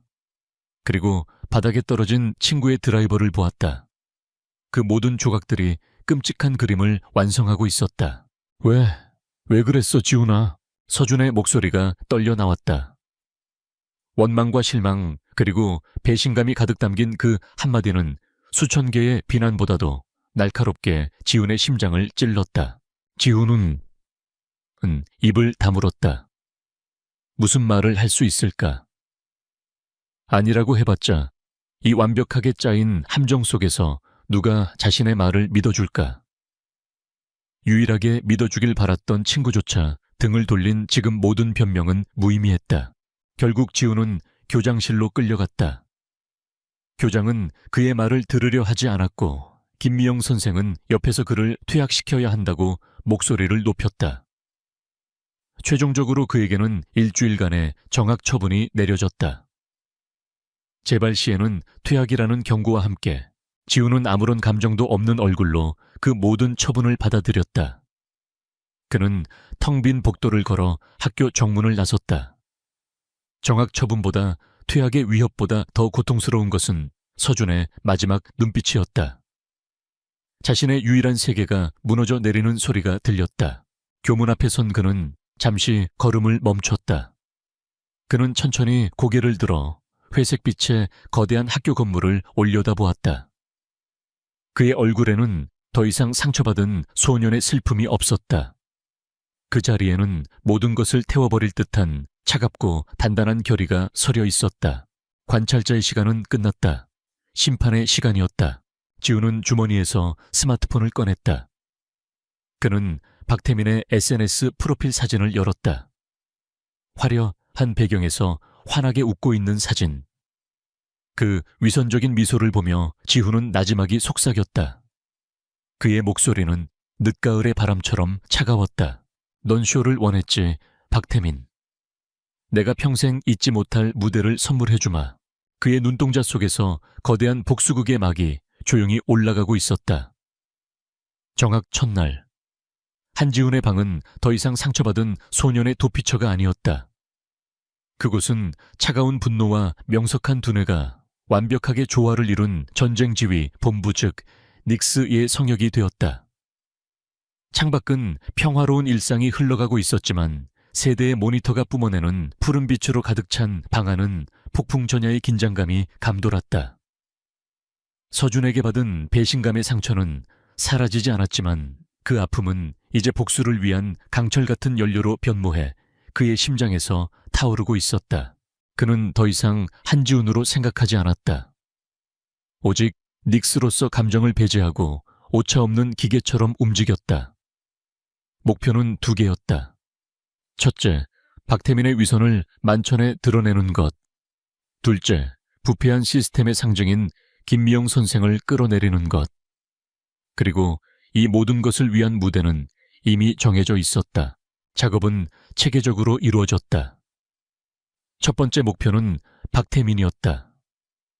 지우는 이미 그의 신상 정보를 확보했지만 그건 빙산의 일각에 불과했다. 그는 더 깊은 곳 박태민이 필사적으로 숨기고 있는 진실을 원했다. 그는 먼저 태민이 다니는 강남의 최고급 입시학원 프레스티지 아카데미의 서버에 침투했다. 학원의 보안 시스템은 꽤나 견고했지만 닉스의 눈에는 어린아이의 장난감 같았다. 그는 교묘하게 시스템 관리자의 계정을 훔쳐 내부 데이터베이스에 접근했다. 그리고 거기서 결정적인 증거를 찾아냈다. 박태민의 아버지 국내 굴지의 건설사 대표인 박진성 회장이 학원에 정기적으로 거액의 특별 기부금을 낸 기록이었다. 그리고 그 기부금이 입금된 시점은 언제나 명성고의 주요 시험 직전이었고 그 직후 태민은 해당 학원에서 제공하는 예상 문제집을 받아갔다. 그 문제집은 놀라울 정도로 실제 시험 문제와 일치했다. 이것은 단순한 우연이 아니었다. 명백한 부정행위의 증거였다. 다음은 디지털 발자국 추적이었다. 그는 매력적인 여학생의 가짜 SNS 계정을 만들어 태민의 절친한 친구들에게 접근했다. 처음에는 평범한 대화를 나누며 경계심을 풀게 한 뒤 교묘하게 태민에 대한 이야기로 화제를 돌렸다. 너희 태민이는 정말 대단한 것 같아. 공부도 잘하고 운동도 잘하고 못하는 게 뭐야. 지훈의 미끼를 태민의 친구들은 덥석 물었다. 그들은 허영심에 가득 차서 자신들의 리더에 대해 자랑하기 시작했다. 태민이가 머리가 좋긴 한데 사실 노력을 그렇게 많이 하진 않아. 세상은 원래 불공평한 거거든. 걔는 우리랑 태어난 출발선부터가 달라. 맞아. 가끔 시험 같은 건 요령껏 하는 거지. 중요한 건 결과잖아. 지우는 그 모든 대화 내용을 빠짐없이 화면 녹화했다. 마지막으로 가장 중요한 증거, 즉 로봇 파손의 스모킹 건을 찾아야 했다. 그는 과학실 복도를 비추는 CCTV가 그 주말 동안 공교롭게도 고장났다는 사실을 기억했다. 그는 학교의 유지보수 서버 로그를 해킹했다. 그의 예상대로였다. 일요일 오후 정확히 2시간 동안 CCTV 시스템이 수동으로 비활성화된 기록이 남아있었다. IP 주소는 여러 개의 프록시 서버를 거쳐 위장되어 있었지만 닉스에게 그 정도는 장애물이 되지 못했다. 그는 디지털의 실타래를 끈기 있게 풀어나갔고 마침내 최초의 접속지 IP 주소를 찾아냈다. 박태민이 주말마다 친구들과 어울리는 청담동의 한 고급 PC방이었다. 태민이 직접 로봇을 망가뜨리는 영상은 없었지만 이것만으로도 그의 알리바이를 무너뜨리고 그를 유력한 용의자로 만들기에 충분했다. 박태민에 대한 증거 수집을 마친 지훈은 두 번째 목표로 넘어갔다. 김미영 선생. 자신을 부당하게 판단하고 나락으로 밀어넣은 장본인이었다. 그는 교육청의 공식 문서 양식으로 위장한 정교한 피싱 이메일을 김 선생에게 보냈다. 2025학년도 교원 평가 관련 긴급 설문조사라는 제목이었다. 아무런 의심 없이 첨부 파일을 클릭한 순간 김 선생의 개인 컴퓨터에는 닉스가 만든 악성 코드가 조용히 설치되었다. 김 선생의 컴퓨터는 판도라의 상자였다. 지우는 그녀의 개인 재무 기록과 이메일 내역을 샅샅이 뒤졌다. 그리고 썩은 내가 진동하는 진실을 발견했다. 그녀의 계좌에는 몇몇 학부모들의 이름으로 거액의 돈이 정기적으로 입금되고 있었다. 박태민의 어머니도 그중 하나였다. 돈은 대여금이나 선물이라는 이름으로 위장되어 있었지만 입금 시기와 해당 학생들의 성적 향상 및 교내 수상 기록은 기묘할 정도로 일치했다. 명백한 뇌물 수수였다. 그는 모든 은행 거래 내역과 돈을 요구하는 듯한 뉘앙스가 담긴 이메일들을 안전한 클라우드 서버에 복사해 두었다. 이제 모든 재료가 준비되었다. 하지만 지우는 이 증거들을 익명으로 언론에 제보할 생각이 없었다. 그건 너무 시시하고 파급력도 약했다. 그는 단순한 폭로가 아닌 한편의 장대한 심판극을 원했다. 모든 위선자들이 가장 화려한 조명 아래서 스스로의 가면을 벗게 만들어야 했다. 완벽한 무대가 필요했다. 그는 학교 홈페이지를 통해 2주 뒤에 열리는 명성고등학교 개교 50주년 기념식에 대한 정보를 확인했다. 동문학부모 교육청 고위 관계자들까지 참석하는 연중 가장 큰 행사였다. 그리고 그 무대에서 박태민은 자랑스러운 올해의 학생상을 수상할 예정이었다. 이보다 더 완벽한 무대는 없었다. 지우는 기념식이 열릴 대강당의 시청각 시스템을 장악할 계획을 세웠다. 그는 며칠 밤을 새워 학교의 AV 네트워크 구조를 분석했다. 그리고 최근에 설치된 스마트 조명 시스템의 제어 프로그램에서 치명적인 백도어를 발견했다.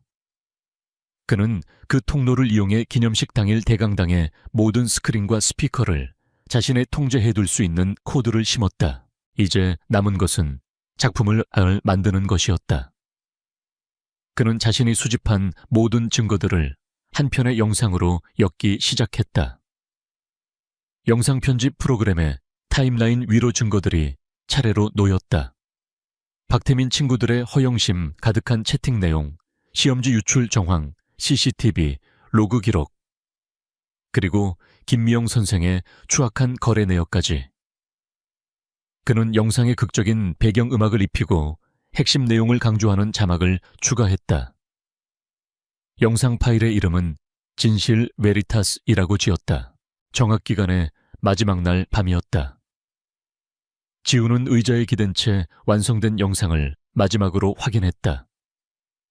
화면 속에서 박태민과 김미영 선생은 환하게 웃고 있었다. 하지만 곧이어 그들의 위선을 벗겨내는 증거들이 폭풍처럼 휘몰아쳤다. 지우는 책상 위의 달력을 보았다. 개교 기념일은 이틀 앞으로 다가와 있었다. 완벽한 체스판이 짜였다. 모든 말들은 제자리에 놓였다. 이제 왕이 스스로 함정으로 걸어 들어오기만 기다리면 되었다. 그의 마음속에는 통쾌 함 대신 피할 수 없는 정의를 집행해야 하는 자의 비장함이 가득했다. 모두가 외면했던 진실의 심판관. 그 역할은 이제 보이지 않는 소년 한지훈이 아닌 해커 닉스의 몫이었다. 일주일간의 정학이 끝나고 지훈은 다시 명성고의 교문을 넘었다. 학교는 변한 것이 없었지만 학교가 그를 대하는 방식은 완전히 변해 있었다.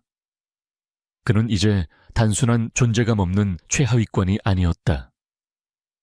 그는 친구의 소중한 프로젝트를 질투심 때문에 망가뜨린 파괴자이자 공식적인 문제아였다. 복도를 지날 때마다 학생들은 보란듯이 길을 비키며 수군거렸다. 그들의 눈에는 경멸과 약간의 두려움이 섞여 있었다. 선생들은 그를 못 본 척하거나 마주치면 노골적으로 혐오스러운 표정을 지었다. 하지만 그 어떤 것도 서준의 외면만큼 아프지는 않았다. 교실에서 눈이 마주친 순간 서준은 마치 유령이라도 본 것처럼 황급히 고개를 돌려버렸다. 그 차가운 거절은 지훈의 심장에 박힌 얼음 파편처럼 시리고 아팠다. 그는 자신이 왜 이 일을 하려 하는지 다시 한번 상기했다. 이 썩어빠진 위계 질서와 거짓된 평화를 부수기 위해서. 그리고 어쩌면 아주 만약에 모든 진실이 밝혀지면 친구를 되찾을 수 있을지도 모른다는 희미한 희망 때문이었다. 개교 기념일은 바로 다음 날이었다. 지훈에게는 마지막으로 확인해야 할 것이 남아 있었다. 대강당의 시청각 시스템에 심어둔 코드가 외부의 최종 보안 점검을 무사히 통과할 수 있는지 확인해야 했다. 그는 방과 후 대부분의 학생들이 떠나고 학교가 어둠에 잠길 때까지 기다렸다. 그의 계획에서 가장 위험한 순간이었다. 발각되면 모든 것이 끝이었다. 밤 8시, 그는 유령처럼 조용히 대강당으로 향했다. 거대한 강당은 텅 비어 있었고 무대 위에는 내일의 행사를 위해 단상이 꾸며져 있었다. 그는 곧장 무대 뒤편에 방송실로 들어갔다. 낮에 미리 확인해둔 관리자가 자리를 비운 틈을 노린 것이다. 그는 방송실의 메인 콘솔에 자신의 USB를 꽂고 최종 진단 프로그램을 실행했다. 모니터에 수많은 코드들이 나타났다 사라졌다. 다행히 그가 심어둔 베리타스 프로그램은 다른 시스템과 충돌 없이 완벽하게 잠복해 있었다. 바로 그때였다. 복도에서 발소리가 들려왔다. 마지막으로 한 번 더 점검해봐야지. 내일 아침에 문제 생기면 큰일 나니까. 학교의 IT 관리자인 박 기사였다. 지훈의 심장이 쿵 하고 내려앉았다. 그는 재빨리 USB를 뽑고 방송실 구석에 낡은 장비 보관함 안으로 몸을 숨겼다. 좁고 먼지 쌓인 공간에서 그는 숨을 죽였다. 문이 열리고 박 기사가 들어와 컴퓨터 앞에 앉았다. 그는 내일 행사를 위해 시스템 전체 점검 프로그램을 실행했다. 지훈은 보관함의 좁은 틈으로 모니터 화면을 지켜보았다. 제발 그냥 지나가라. 시스템 점검 그래프가 천천히 올라갔다. 98%, 99%, 그리고 100%가 되었을 때 화면에 작은 경고창이 하나 떴다. 경고 식별되지 않은 스크립트 베리타스타 NX가 백그라운드에서 실행 중입니다. 지훈의 등줄기에서 식은땀이 흘러내렸다. 끝인가? 하지만 박 기사는 경고창을 보더니 혀를 차며 중얼거렸다. 에이, 또 이 스마트 조명 시스템 오류네. 새로 설치한 뒤로 자꾸 잡다한 버그가 생긴다니까. 그는 귀찮다는 듯이 경고 무시 버튼을 눌러버렸다. 그리고는 몇 가지를 더 확인한 뒤 불을 끄고 방송실을 나갔다. 지훈은 박 기사의 발소리가 완전히 멀어질 때까지 10분 넘게 꼼짝도 하지 않았다. 마침내 완벽한 정적이 찾아왔을 때 그는 조심스럽게 보관함에서 빠져나왔다. 그는 안도의 한숨 대신 차가운 공기를 깊게 들이마셨다. 가장 큰 고비는 넘겼다. 이제 되돌릴 수 없었다. 그날 밤 지훈은 자신의 방에 앉아 베리타스 영상 파일을 멍하니 바라보았다. 모든 준비는 끝났다. 내일 정해진 시간이 되면 이 영상은 수백 명의 사람들 앞에서 재생될 것이다. 박태민과 김미영 선생의 인생은 한순간에 무너져 내릴 터였다. 그 순간 한 줄기 의심이 그의 마음을 스쳤다. 이것이 과연 정의일까? 아니면 그저 한 소년의 치졸한 복수일까? 자신의 힘을 이런 식으로 사용하는 것이 과연 그들과 다른 점이 있을까? 그는 모니터 옆에 붙여둔 낡은 사진 한 장을 보았다. 작년 학교 축제 때 서준과 함께 찍은 사진이었다. 어색하게 웃고 있는 자신과 어깨동무를 하며 환하게 웃는 서준의 모습. 그는 이 단순한 우정을 잃었다. 자신을 유일하게 보이는 사람으로 만들어주었던 친구를. 이 모든 것을 되돌릴 수 있을까? 영상을 공개한다고 해서 서준이 돌아올까? 오히려 모든 것을 조종한 괴물로 자신을 보게 되지 않을까? 그의 머릿속이 복잡하게 얽혔다. 하지만 그는 고개를 저었다. 그는 박태민의 비열한 미소와 서준의 절망적인 얼굴, 그리고 자신을 향한 김 선생의 경멸 어린 눈빛을 떠올렸다. 지금의 평화는 거짓 위에 세워진 성이었다. 진실이 파괴적이라 할지라도 거짓된 평화보다는 나았다. 상처에는 소독이 필요하고 골마 터진 상처는 도려내야만 한다. 그것이 자신이 아니 닉스가 해야 할 일이었다. 그의 눈빛이 다시 단단해졌다. 그는 마지막 코딩 작업에 들어갔다. 영상 재생 프로그램이 단순한 타이머가 아니라 여러 개의 조건이 충족되었을 때 자동으로 실행되도록 다중 트리거 시스템을 구축했다. 사회자가 박태민의 이름을 호명하고 무대 위에 특정 조명이 켜지며 단상의 마이크가 활성화되는 순간 세상의 모든 스크린이 자신의 통제하에 들어올 것이다. 설사 누군가 자신의 컴퓨터를 끄거나 인터넷을 차단해도 이미 학교 서버 깊숙한 곳에 심어진 독립형 프로그램이 임무를 완수할 터였다. 그는 모든 변수를 계산했다. 마침내 개교 기념일 아침이 밝았다. 하늘은 마치 곧 쏟아질 폭우를 머금은 것처럼 잔뜩 찌푸려 있었다. 지우는 교복을 단정하게 차려입고 거울 앞에 섰다. 거울 속에는 여전히 왜소하고 조용한 학생 한지훈이 서 있었다. 하지만 그의 눈동자 속에는 모든 것을 끝내려는 자의 차갑고 흔들림 없는 평온함이 깃들어 있었다. 그는 가방을 메고 방문을 나섰다. 거실 식탁 위에는 어머니가 남겨둔 아침 식사가 놓여 있었다. 그는 잠시 그것을 바라보다가 아무것도 먹지 않고 현관문을 열었다. 학교로 향하는 발걸음은 이상할 정도로 가벼웠다. 그는 교문을 통과해 수많은 학생들 사이로 섞여 들어갔다. 이제 아무도 그를 주목하지 않았다. 그는 다시 보이지 않는 소년이 되었다. 하지만 오늘 그는 모든 사람이 자신을 주목하게 만들 것이다. 폭풍을 몰고 온 이름 없는 전령처럼 그는 조용히 대강당으로 향했다.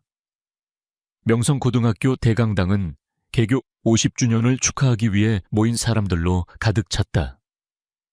교복을 단정하게 차려입은 학생들 기대에 찬 학부모들 무게감 있는 동문들과 교육청 관계자들까지. 공기는 설렘과 자랑스러움으로 가득했다.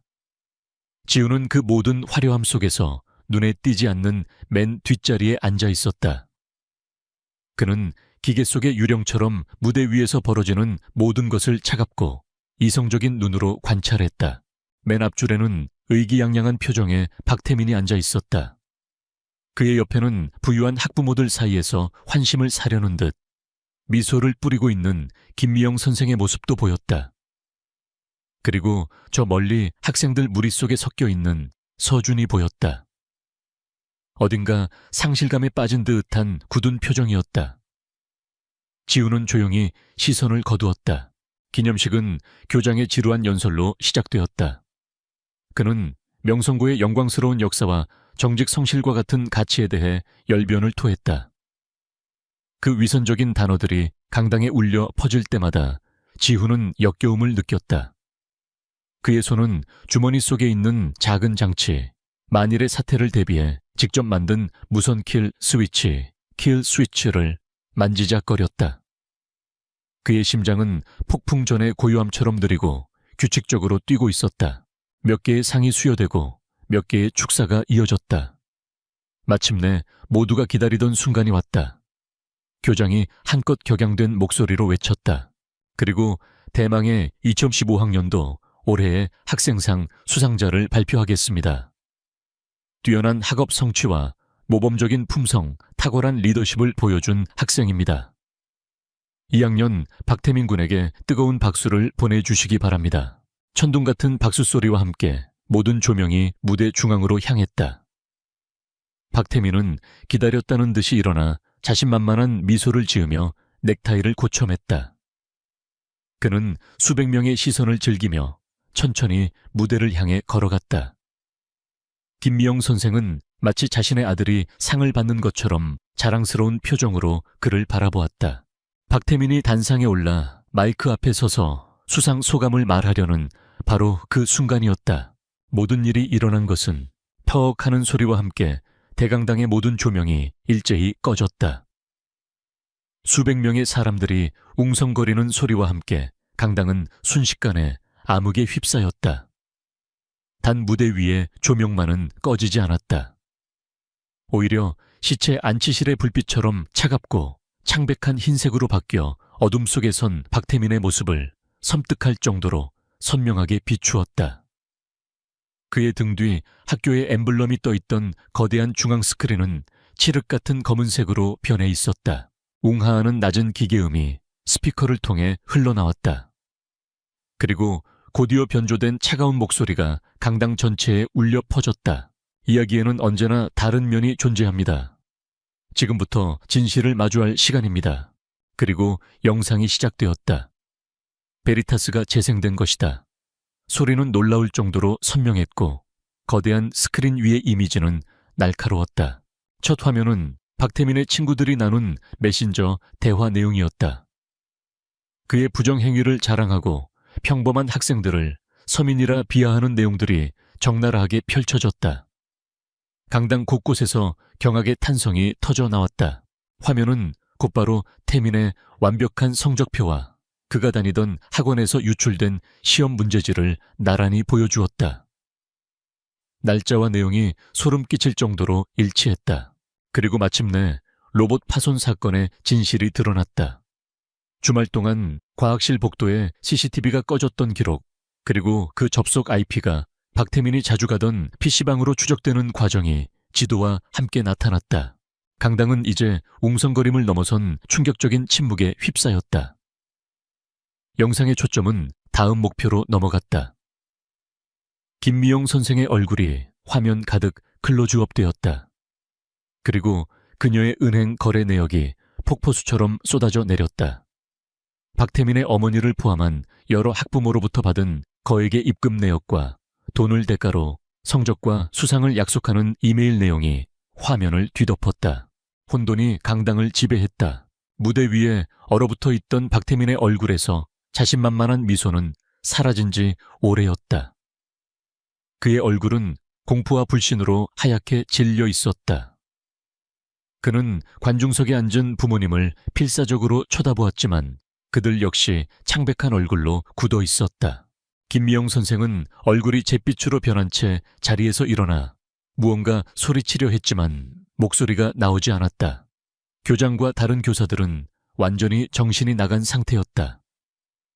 그들은 허둥지둥 방송실로 달려가며 시스템을 끄려 했지만 모든 제어권은 이미 그들의 손을 떠난 후였다.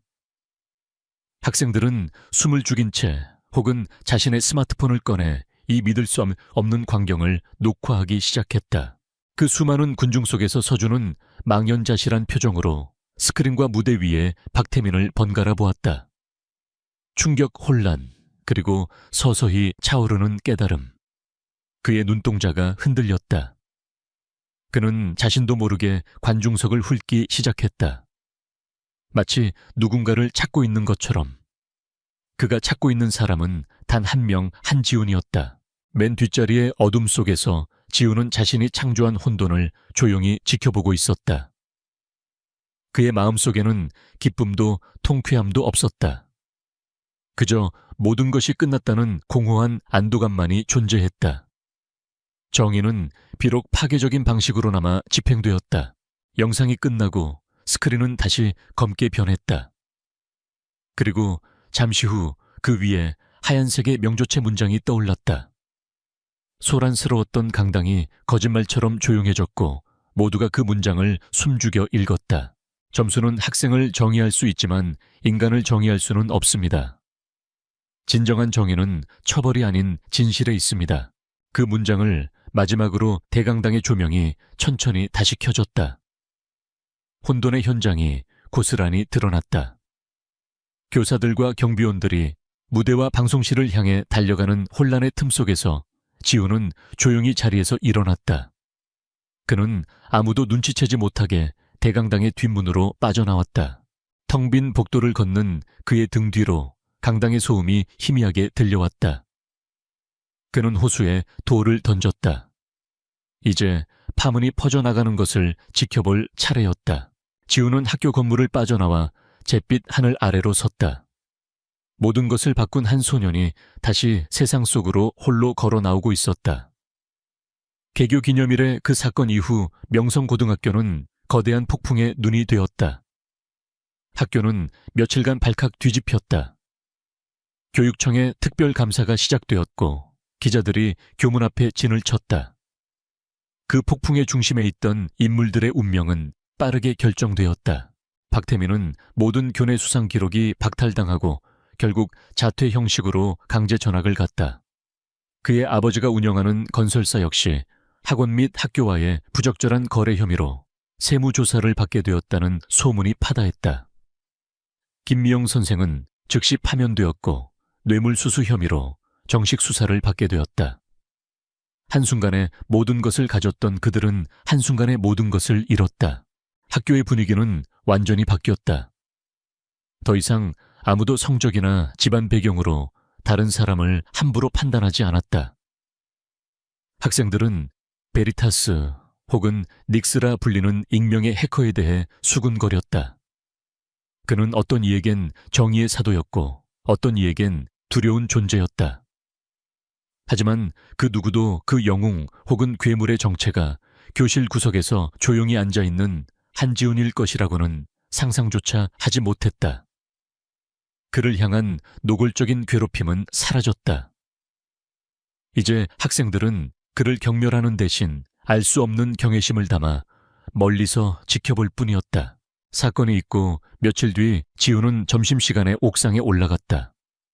그곳은 여전히 그에게 유일한 안식처였다. 그가 난간에 기대어 잿빛 도시를 내려다보고 있을 때 뒤에서 익숙한 목소리가 들려왔다. 지훈아, 서준이었다. 그는 어색한 표정으로 지훈의 옆에 다가와 섰다. 한동안 둘 사이에는 침묵이 흘렀다. 먼저 침묵을 깬 것은 서준이었다. 미안하다. 그의 목소리는 깊은 죄책감으로 떨리고 있었다. 난 널 믿었어야 했어. 상황이 아니라 내 친구를 믿었어야 했는데 정말 미안하다, 지훈아. 난 끔찍한 친구였어. 서준은 고개를 푹 숙였다. 지훈은 말없이 그를 바라보다가 천천히 입을 열었다. 괜찮아. 누구라도 그랬을 거야. 그의 목소리에는 원망이 없었다. 오직 담담함만이 묻어 있었다. 그런데 대체 누가 이런 일을 한 걸까? 그 베리타스라는 사람 대체 누구일까? 서준이 진심으로 궁금하다는 듯 물었다. 지훈은 잠시 하늘을 올려다보았다. 그리고 어깨를 으쓱하며 대답했다.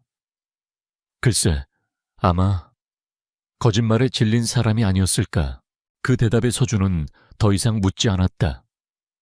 그는 새로운 눈으로 지훈을 바라보았다. 예전에는 그저 조용하고 소심한 친구라고만 생각했다.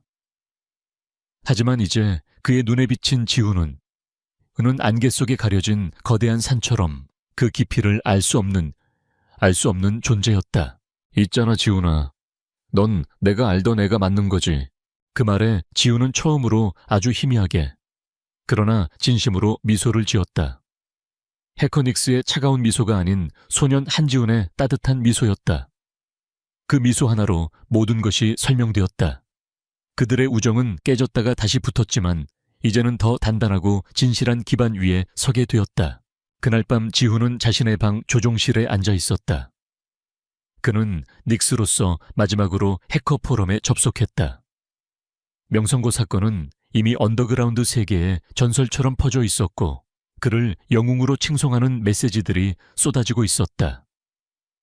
그때 한 비밀 조직으로부터 그에게 스카우트 제의가 담긴 메시지가 도착했다.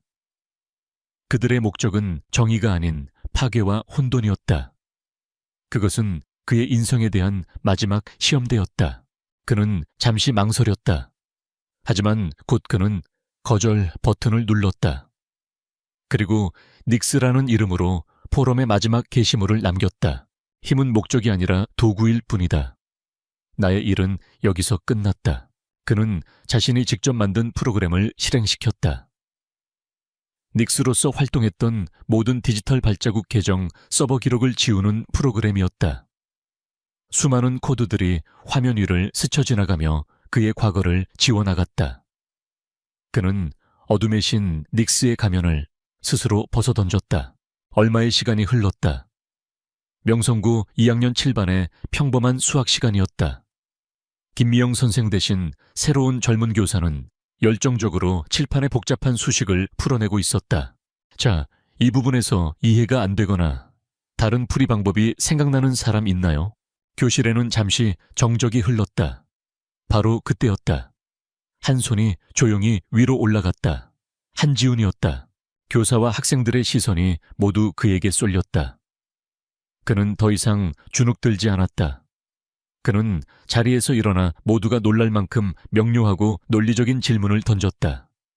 그것은 과시가 아닌 알매에 대한 순수한 호기심에서 비롯된 질문이었다. 지훈은 더 이상 숨지 않았다.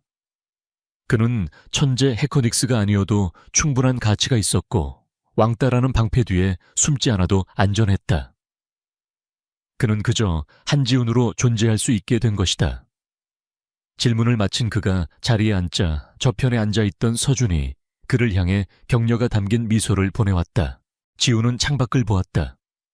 그날의 잿빛 하늘과는 달리 오늘은 눈부신 햇살이 쏟아지고 있었다. 그는 비로소 극단적인 천재와 극단적인 패배자 사이에 평범하고 진실한 중간 지점에서 자신의 자리를 찾았다.